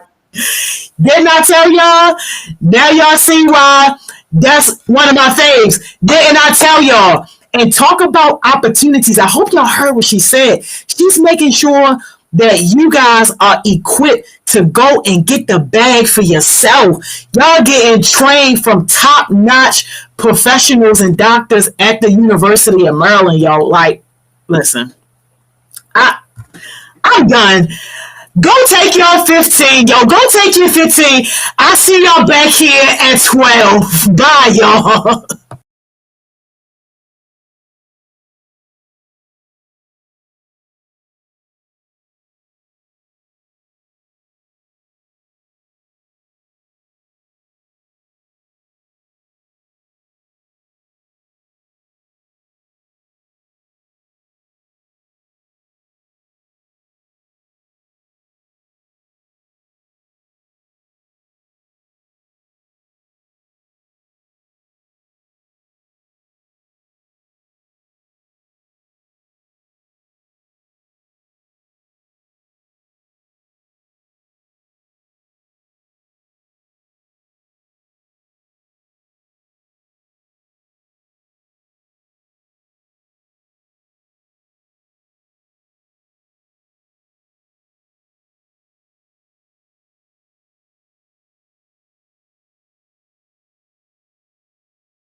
Welcome back, y'all. We are back. Can y'all believe it? We are at the last session for this week. That's crazy, right? That's crazy. Week 1 about to be done already. But yo, let's get our other favorite on here real quick. Miss Money Mo. Hey. Miss Money Mo, how you feeling? I'm good. How are you? Good. You got the glow on today and everything. You got the 2 little joints. Yo, I love it. What's up, y'all? I'm not playing. Hi. Hey, y'all. Good to see you. Yo, did you see Dr. K's session? No, I'm so okay. I don't even want to talk about it. I saw the beginning, and then that was it. I was so mad. So now I have to go back and watch it. I'm so upset. Anyway, tell me a little bit about it, please. On fire. She just basically lit the whole thing on fire and just talked about herself and how she got to be, and more importantly, about the opportunities that she's opening up for young people who are interested in like social work, mental health, and all that stuff. Like she's literally busting down doors. Listen, I feel like I'm always seeing Kyla the Gay Creole on the email. She is always emailing, texting somebody, calling somebody. Y'all, she loves y'all so much. It's not even funny. She always has those opportunities rocking and rolling. So I believe it. I'm happy. And hold on, you got somebody knocking at the door. Yeah, I should. This a new home. Hi, Marquise. Hi. Can you hear us? Oh, Lord. Technology hate us today. Literally, honestly, truly. Marquise, can you hear us? No. Verizon, please. We got to. Verizon guards, get the marquee. Bring a T-Mobile angel with you. Ask the boost people if they aren't busy. Get those angels out of the pulpit and fly. Write the Marquise right now. Put your hands over his internet. Touch his lines. Touch his connection. Internet guards. Marquise? Yeah, we can hear you. Can you hear us? Yes. Oh, you can? Yes. Okay. It's a little teeny choppy, but we can work with it. We can probably work with it. Okay. All right. Yeah, Marquise, hey. How you doing? You said what? I'm everything. Can you hear him? It sounds like a robot a little bit. Okay, it's okay. Just like I told Marquay, don't be on here sounding like Optimus Prime. We don't want you to sound like Optimus Prime, okay? iPod, I don't know. Okay, Marquise, if you can hear us, can you disconnect the AirPod and just talk through the regular audio on the computer? Here go Dr. K, y'all, emailing something about something. I told you. I see her name every day. Yes. Oh, no. The internet guards are over him. They covering his line, his connection. They covering it. They covering it. Okay.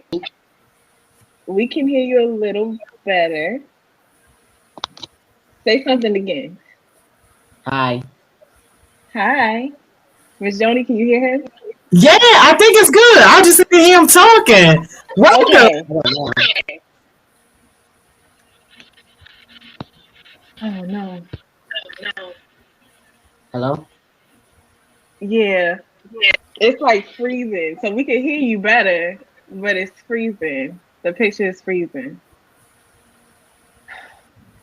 Sorry, Oh, wait, no. I keep talking. Don't touch nothing. Just leave everything where it is, because we heard all those words. Don't touch nothing. Hold on. I don't want to stress you out. Okay. All right, Marquise. Tell us who you are. Just do a brief introduction, and we're going to see if we can hear you. My name is Marquise Terry. I'm 15 years old. and I am talking about mental health too. Okay. Yes. Marquise has been like beating down my email, just asking me questions and like just saying he's obviously paying attention and obviously invested in everything that's going on. So I'm so excited to have you today on the session. And he had a lot of topics, honestly, that he wanted to talk about. So y'all probably will get to see him the next 5 weeks, just on multiple things. All right, Marquise, you ready to get started with our question and then with your topic? What you about to do? Yes, ma'am. Yes, Huh? ma'am. I'm ready. Okay, whatever you was about to do, I'm gonna call you. Okay, cool. You got your notes. All right. Okay, question of the day, y'all. If you were invisible for a day, what would you do? If I was invisible for a day, I would just chill out. You would just chill? Yes. You don't want to go see what people doing? You don't want to go and I don't know. I'm not going to encourage that. Never mind. But you don't want to go do anything else? No. Okay, you just want to chill. All right, that's fair enough. Chill. That way nobody get to look at you, know where you at. You can just chill by yourself. I get it. Okay. Miss Joni. That's a great question. I would probably want to spend a day in the Oval Office, like to really see what be going on, like in the White House. That's a good one. That's a really good one. You know, I really think that the White House is like scandal. So whenever I see the White House, I'm like, yo, they in there really just cutting up. So that's a real good one. Who said sneak in the club? I'm not playing. Charlie, get out. Oh, that's my Baba Benny. Who I'm not playing. First of all, Charles said sneak in the club. Then Zena talk about rob a bank. Oh my goodness, ride one of them. Why y'all want to ride people? Yo, y'all coming to pick me up. They said the FBI coming to pick me up because I said I want to visit the White House. Yo, they coming to pick me up. Don't scoop me, yo. Don't scoop me. All right, Malaysia got a nice civilized answer. She said, "Watch people and listen to people's conversation." Okay, that's better. That's better than robbing banks and sneaking in clubs and stuff. See what's in Area 51. Okay, Colleen. See what's in Area 51. I'm not going to any of the areas where that's where the alien's supposed to be at. Is that where that is? I never heard of it. Well, let me know because I don't know. Not the club. Let's see. What else? I just say Jordan just said, or just go to places they normally go to. Listen, that's fine. Miss Joni, good luck with the FBI because apparently they coming to get you. Naeem talking about he gonna take my tumbleweeds. Naeem, you been playing with me all week. I cannot. You know what? And you know what? Jules said, act like a ghost. Shalom, did you answer the question? No. You just said good question and you didn't answer the question. That's cool. That's fine. And Chad said breaking everybody's house. Okay, that's the end. Because why y'all want to break in and rob people? No. I don't know what my answer is. That's crazy. I asked the question and I don't know what my answer would be. I feel like I would go just eat in all the new restaurants that I want to and just go and do that all day. That's probably what I would do. Is that stealing? That's not stealing. Is that stealing? I mean, if you ain't paying for it. I mean, I'm invisible though. So it's still stealing? I think you might be cool. Just because you're invisible. Okay, all right. Okay, I'm sorry. That's the end, y'all. Thank you. Thank you for answering the question. Yeah, Alicia, I'm with Alicia. Alicia said we can expensive restaurants. Yeah, low key. All right, Marquise. So you ready? Yes. You can still hear us? Yes, ma'am. Okay. So first, yesterday you shared with us what you wanted to be. You shared it in the comments. I don't know if everybody heard it, but what do you want to be for your career, and why did you tell me you want to be that? I want to be a masseuse who people that a lot of stress, and so they can release all that stress out of them. Okay. Yeah, I think that's really, I really think that's unique because you don't hear people say like a lot that they want to be like a massage therapist. And I asked him why, and I think that that's a like such a cool reason and such a like an empathetic reason. So I wanted him to share that. Okay. All right. So you wanted to talk about COVID today, mental health and COVID, right? Yes. All right. So tell me about what you were thinking when COVID first hit.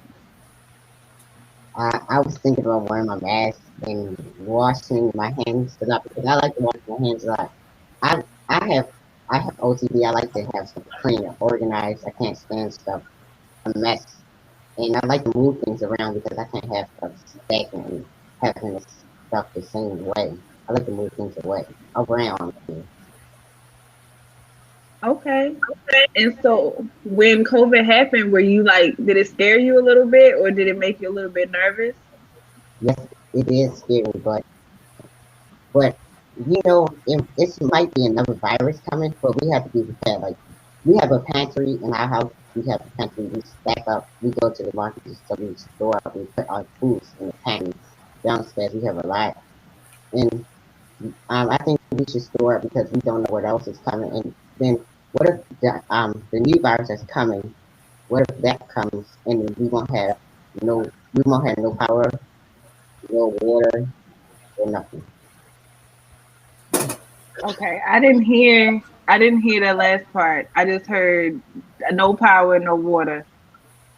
So Miss Johnny, did you hear what he said Yeah, at the end?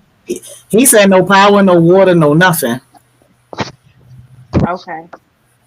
All right. And then so when COVID hit, how did that affect like how you felt? Like how did that affect your mental health and how did it affect the people around you? It affected me and others. Like, are we gonna get this virus? Hoping we don't get the virus. Praying that we don't get the virus.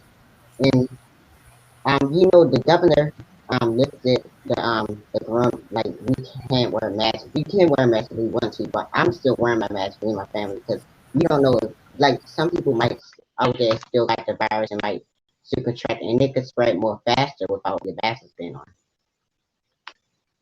Yeah, I agree. I agree. It's interesting because now because that mask thing, like people are doing what they want to do. So when I walk into a store now, and I'm like, what y'all doing? Like, y'all don't have on masks. Why? Like, literally, we were in, I think it was a store yesterday, and I walked in, nobody had on their mask. No, I was in a gas station. It was in one of the stores at the gas station. Nobody had a mask on. Everybody was like, and those things, they're tiny. And I was like, oh, no, I got to get out of here. I'm going to get in, get out, get what I need to get, and go. So, Miss Jody, what do you think about people just walking around doing what they want to do? Well, I went to New Orleans for my birthday last year. We were in the thick of the pandemic. It wasn't a mask in sight. I mean, I had my mask on, being the, responsible citizen that I am, but it wasn't a mask in sight in New Orleans. And I'm just like, wow. I mean, I don't know. I feel like people just have to make a responsible choice for them and for their family.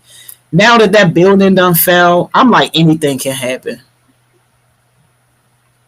Yeah, no, that kind of honestly that kind of scared me too because it was like I feel like all right, people wait for disasters to happen right when they happen instead of like preventing them because now they're going back. They're like, oh, it failed this inspection or oh, it did this, and it's like nobody caught that. And so unfortunately, so unfortunately now we're in a position where that tragedy happened. Marquise, what do you think about just like what do you think about like people just doing what they want to do? Does that scare you? Do you think that it's going to make it spread faster? What do you think? Yes, I think that it's gonna make it spread faster. When people have cookouts and parties and stuff and not wearing a mask, it's gonna spread faster. You're gonna wake up one time, like, what is wrong with me? I can't taste, I can't smell, I have runny nose, and then you're gonna realize that you have COVID-19. Yeah. Do you know anybody who's been affected by COVID? Yes, my sister-in-law, but Your she's not sister-in-law? having a much. My Okay, sister-in-law, that's yeah. good. Thankfully, she's okay. And I can't. we went. Oh, go ahead. No, We go ahead, we sweetie. went. We it was my first time on a plane. We went to Orlando, Florida. We just came back on Sunday at 2 o'clock in the morning because the flight got delayed so many times because of the hurricane. We just got back in Baltimore on Sunday, and I was so scared going up in the sky, and so many people there was not wearing a mask, like in Florida too. They was not wearing a mask. I was wearing my mask when I got on the rides. I was like, please stay 6 feet distant. Yeah. Do you? So you say you just came back from Florida Yes, and nobody was wearing their mask or anything down there? no. I feel like Florida since the beginning though they were just a little bit off the wall. Like I feel like the whole state of Florida was just like, nah, COVID's not real. That's fine, because they've been all up and down. Because I was a little bit scared too, so I took a trip for the first time. I don't know, it was like a month ago, I think, like a trip where I had to fly. And I was like, I don't know about this, especially, just traveling. You got to go in the airport. It was a million people in the airport, and people were touching me. Well, not touching me, but they were near me. And I was just like, no. And then, like, but the people on the plane, the lady on the plane, she was like, no, she was like, if you got to take a bite, put your mask down, then put it back up. Like, they weren't playing on that plane. She was like, take a bite, put your mask up. Take a bite, put your mask up. So I was like, okay, she's cool. But yeah, I went to Puerto Rico and I went to South Carolina. They don't care. They don't really care about nothing. So yeah. What else? What else do you feel about COVID, and what else do you want to share with us, Marquise? I think that everybody should. I'm not telling nobody not to wear a mask, but you don't want to wear the mask, you don't have to. But if you want to wear your mask to protect you and your family, you should. But I think that it is important for us to um be aware of our surroundings and our family. Because what if we take it back to our families and it attracts and it spreads to our family, like our little brothers or our little sisters or our mother and our father, that is, or our great grandparents or somebody. Yeah, I agree. I was also kind of scared about like seeing my grandparents and stuff for the first time, because like older people are more susceptible to the effects and all the symptoms and all of that. So I was a little bit scared about that too. So what about quarantine? How did quarantine affect you? Like school wise, like with your friends, with your family? How do you feel Um, about that? When people were like, you can't go anywhere. um, I'm an inside child. I like to stay inside of the house. So, but it didn't really affect me because I like to stay in the house and I like to stay to myself. I'm quiet and I don't have a lot of friends either.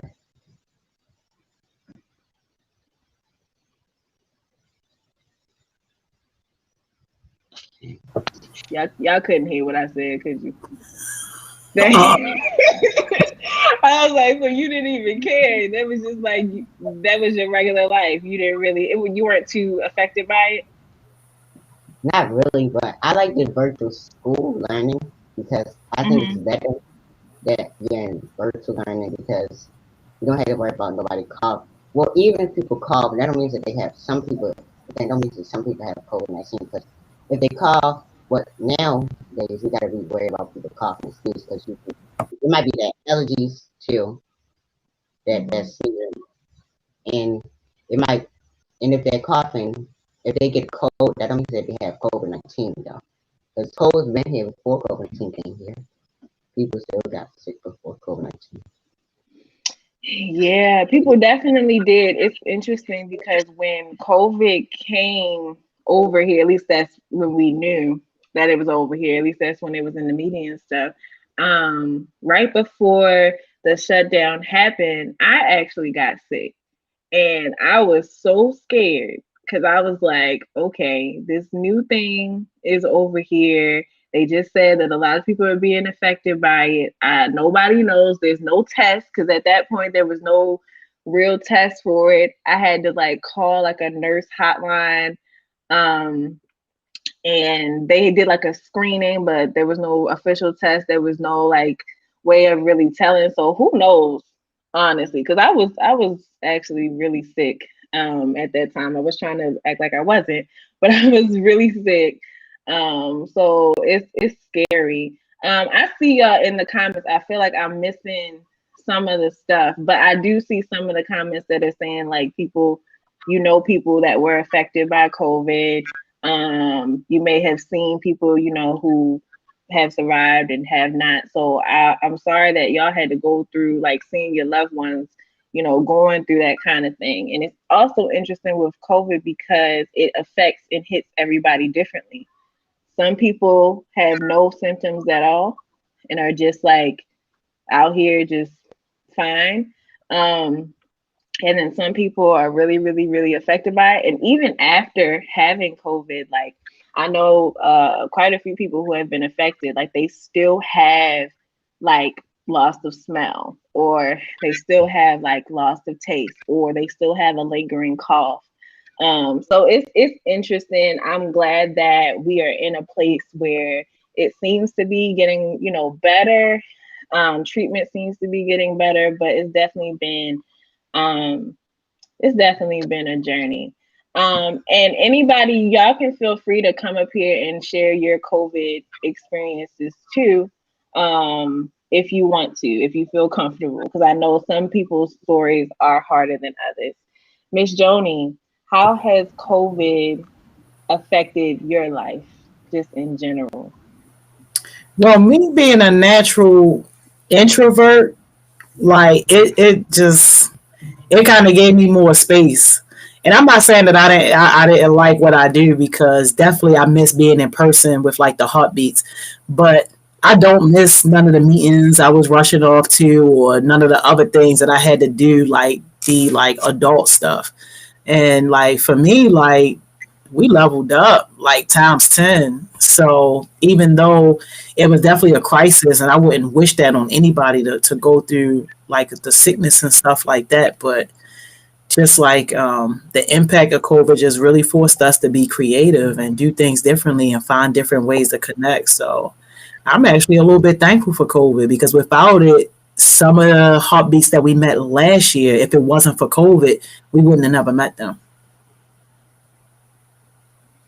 That's true. That is definitely true. As y'all probably know, we have met a lot of people virtually, and they have. Let's see, I'm trying to think. People like Dante. Dante came through us through Youth Works. Other people that I can't think of right now. John, Dante. Big Six. Charles, yep, Charles. Like it's a whole list of people. So hopefully, y'all stay. I hope that y'all stay with us and rock with us. I mean, don't be just here because you feel like you have to after Youth Works. Don't do that, because then you're not gonna get any value out of it. But I hope that y'all stick with us and rock with us, because we definitely would love to have you. Marquise. Yes, and I have something else to say. We sterilized our house. We've been sterilized in our house before the pandemic came, but some people, I don't know if some people sterilize their house, but we sterilized our house with bleach and pine saw, and me and my mom is about to get married to a person. We go clean up the church every Saturday. So tomorrow we go clean up our church. We sterilize everything. We clean up everything. I clean the bathroom. I spray the windows down. We clean up every Sunday at the church. And we've been doing it for like a year right now. A year. And we check people's temperatures. We don't have. Yeah, when the 4th of July comes, hopefully nobody has a lot of people there at that house. I'm gonna tell you right now, Marquise, this weekend is gonna be on fire. I'm telling you right now, people don't care. Especially you didn't had a whole vaccine out here. You got 4 people almost now. I think 4 companies almost that are eligible to hand out the vaccine. Plus we outside. Y'all know, plus we outside. It's summertime. People can be outside. Plus the governor that got up there, CDC that got up there and said, "Oh, you shouldn't wear your mask, but like you should, but like it's a choice." I'm sorry, Marquise. It's gonna be off the chain this weekend. I apologize. I already know how it's gonna be. So does that scare you? Are you doing anything this weekend? Are you gonna be out here? You're not doing nothing. The only thing I'm doing is going to church. That's the only thing. Okay. Is your church fully open? And I'm asking that because that's personal to me. So, because my church just opened up. On Tuesdays, we're on Zoom. On Fridays, we're on Facebook Live. But on Sundays, we're going to church. You go inside the building? Yes, some people watch on Facebook Live, though. Okay. Okay, so y'all have like a hybrid program going on. I'm sorry, y'all. Go ahead. We wear our mask and we check temperatures too. We have hand sanitizer at the door, so when you walk in, you put hand sanitizer on. Okay. Okay. That's cool. Well, Marquise not gonna be outside with y'all. I hope that y'all not outside either. Don't be outside this weekend. Public service announcement. Don't be outside this weekend with a whole bunch of people. If you vaccinated with other vaccinated people, whatever. But don't be out here just doing whatever you want to do. That's what I'm saying. Be careful, be safe, have fun, but be safe, please. I'm begging you. I would love for you, because some people think. What do you think about people that say that COVID is not real, Marquis? I think that the people who says that COVID is not real, they're the ones who end up getting it. You think so? Yes. Do you think that people that have that mindset, like what would you tell somebody that has that mindset if you met them in person, or if you had somebody in these, because I bet out of everybody that's watching, it's at least one person that doesn't think that COVID is real. What would you tell them? I would say that it is real, though, because it could take some people out of this world too, because some people not taking care of their self too. Like vitamins will help me too, and exercising. Yeah. Miss Jonesy, what would you tell somebody who says that COVID is not real? I mean, I definitely would not judge them. I would just encourage them to do their own research, because I'm not saying I would have been in that boat, like that is not real, but definitely before I educated myself and talked to some doctors and stuff like that, like I was definitely one of those people that's just like, what's the big deal? You know, like for real, like, and not taking it as serious as I could have or probably should have. But it's all about educating yourself and being able to have your own like questions answered from a trusted source. So I'm thankful I was able to do that.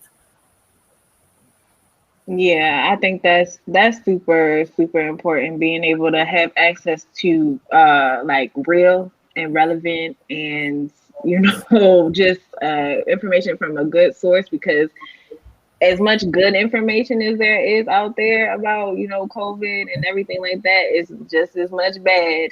I remember when COVID first started, getting like sent posts and things. People like typed it up in their notes, probably screenshotted it and posted it, and it was going viral. Like, oh, COVID vaccine or COVID the virus is causing the growth of a sixth toe.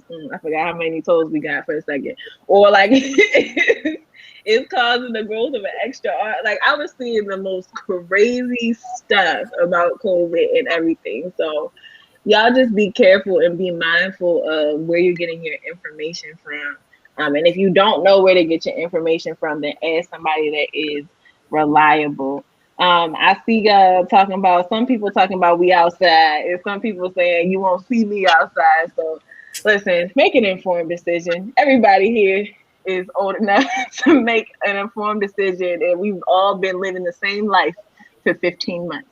So just making an informed decision about what's best for you. I saw a comment from Cam and I wanted to read it and now I can't find. Oh, Cam said, because I think that this is really important. Cam said, I felt untouchable before I got COVID, even though I was being careful, but then I got it and took it way more serious.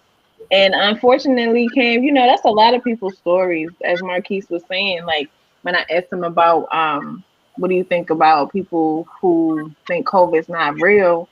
A lot of people, it takes that sometimes for them to be like, yeah, at first I thought I was invincible, and now we here, and unfortunately I got sick, and now I know that it's real. So, Cam, I'm glad that you were able to beat that, and everything is okay now. Marquise, what else you got to say for us? What do you think about the vaccine? The vaccine. Oh, well, we have a doctor in our church too. She works for Dr. Fauci.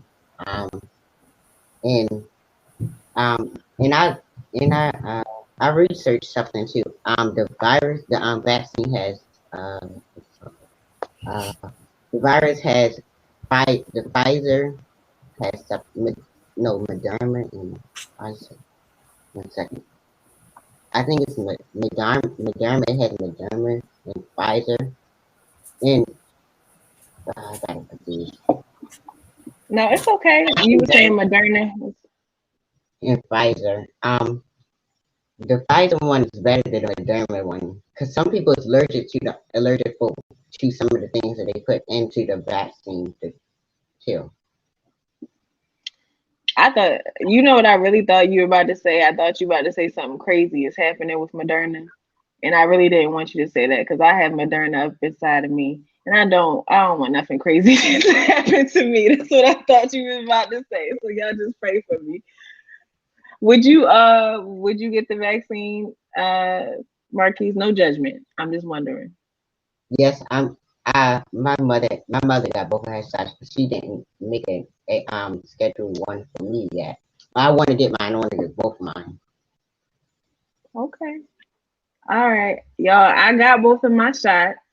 Nothing crazy happened to me. I'm not. Listen, I don't know what to say sometimes with this because I'm not like a certified health official or whatever. But nothing crazy happened to me. I feel a little bit better. Kind of not traveling, but like going around about my everyday life.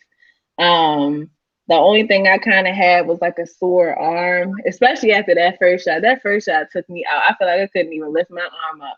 Maybe I was being dramatic, but I feel like that was real pain.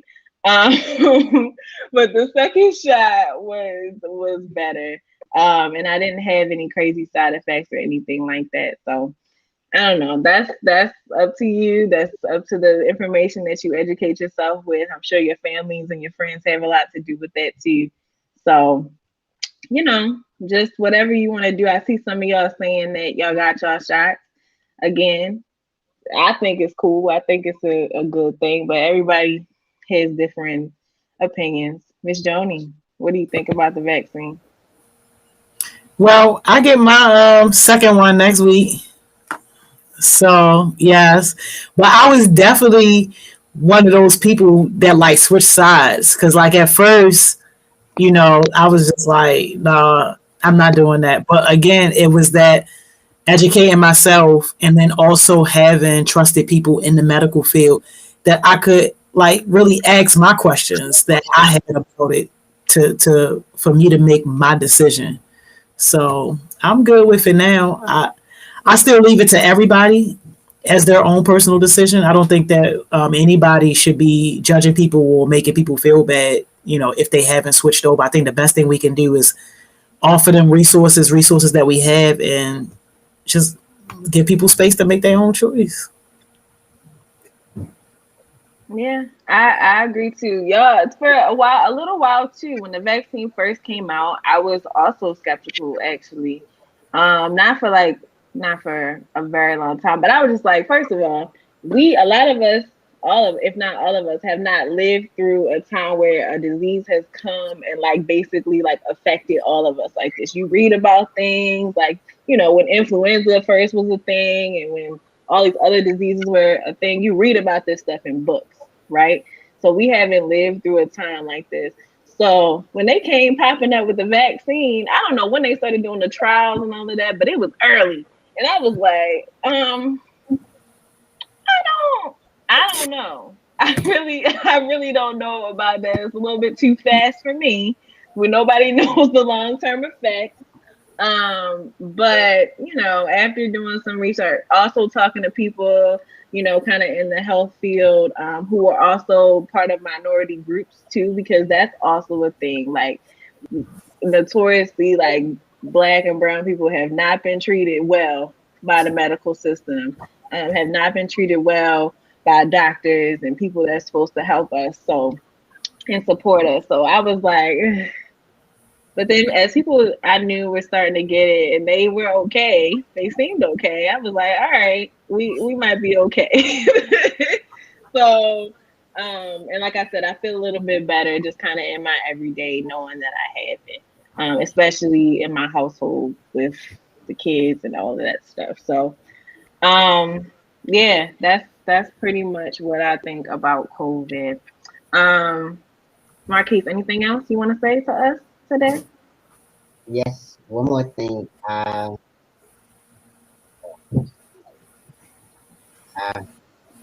more thing. I think that if you don't have to do this. I think people should start going up for if something else comes and another virus hit us again, start storing up in groceries and stuff. Because what if they have another storage at the food markets again? I think that Okay, I'm gonna be 100% honest. I could not hear you. I was trying my best to feel like I was trying my best to piece it together. I didn't hear what you. I was like, okay, maybe it's just me, and I can when he finished. Be survival mode. What you say? I thought you was about to say I ain't gonna be in survival mode. No, I didn't hear what. Did you hear him, Mr. I seriously didn't hear. I was gonna play it off. Yeah, he said he think that people should start stacking up on groceries and stuff like that for when another pandemic come. Buying food. No.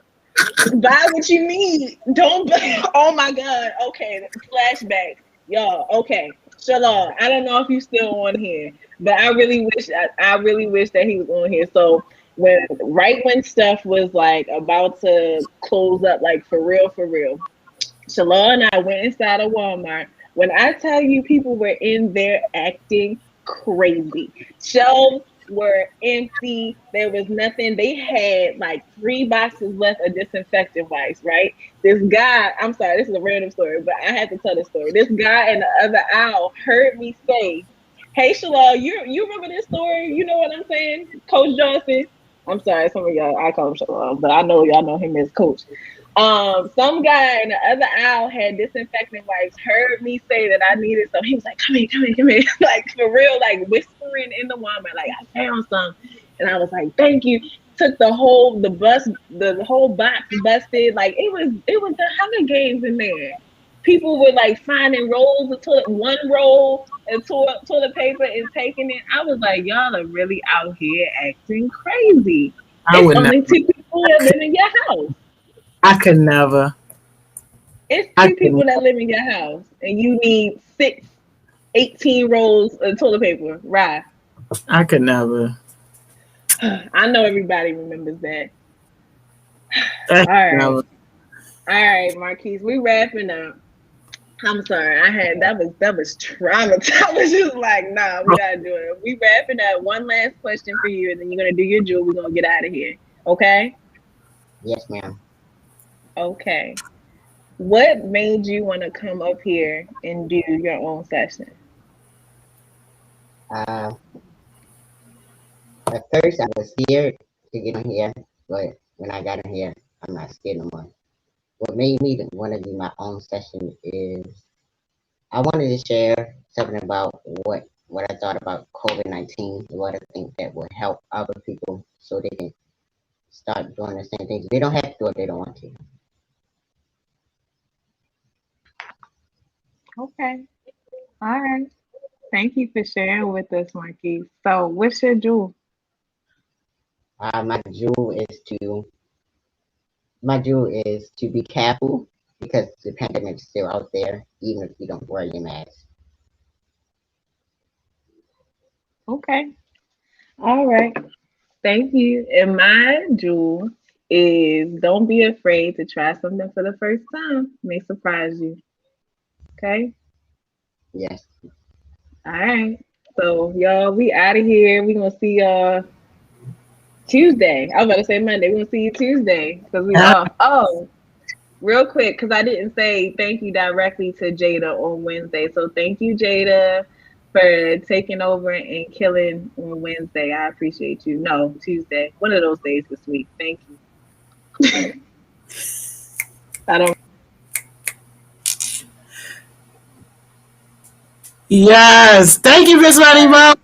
You're welcome. See y'all. Love y'all. Oh, bye, Marquise. Marquise, I'm out. Yo, can y'all believe it, yo? Can y'all believe it? We are almost officially done with week 1, yo. Y'all got one more thing to do, and we're going to get into that. We're going to get into the team meetings. But, like, yo, that's it for lives this week, yo. That's it. Y'all done made it.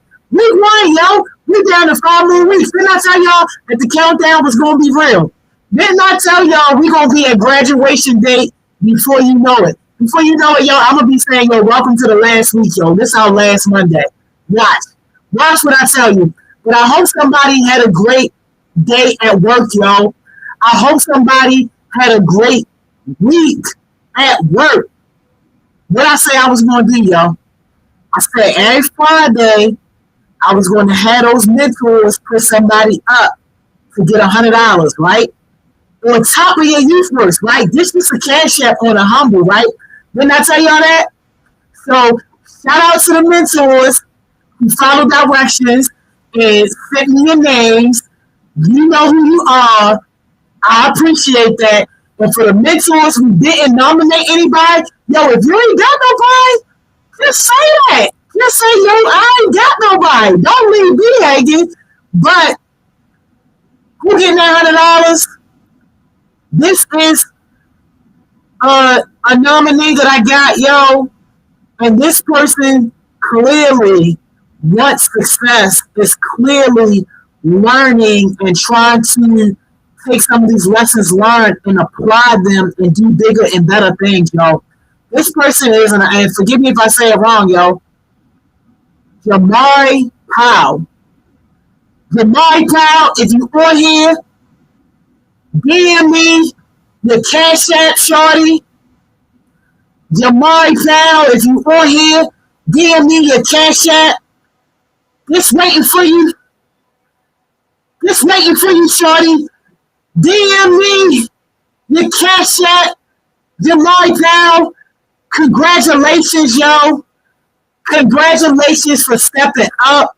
Congratulations for being noticed, yo. Congratulations on taking the first few steps towards your journey of success, yo. We are so blessed and so glad to have you here, to have you join our little family. Yo, what I tell y'all day one, some people, all you want to leave with is your Lord Youth Works check, and that's it. But other people, yo, you're going to leave with lessons. You're going to leave with blessings. You're going to leave with social capital, yo. You're going to leave with some new skills that you can put in your toolkit and be able to help push yourself further and closer to your version of success. What I tell y'all? All right. DM me, yo, so I can put that $100, so I can bless you with that $100. A few announcements, yo, before I leave y'all. I got a few announcements. My first announcement, Dr. K, y'all loved her, right? Y'all loved all the guest mentors. The resource sheet is updated. So if you are interested in getting in contact with Dr. K or any of the other Yes Mentors that we had on here this week, click on the link bio and click on the resources, and you're going to see them all listed. You can go there and you can start contacting them. Start creating your own relationship. Start making your own network situation. This is how it starts. What we always say, y'all, networking and make our skin itch. Just the word, yo. Network and make our skin itch, but it make them pockets rich, shorty. So don't sleep on the networking. Hang on, y'all. My man said he sent the DM, yo. Hang on. I gotta handle this blessing right fast. I hope y'all don't mind. I gotta put y'all on hold because we don't play with the blessings. We gotta get the blessings done, y'all. We do not play with the blessings. I see it. We about to get that done right now. What we calling this? Success Sessions blessing. We got it. Okay.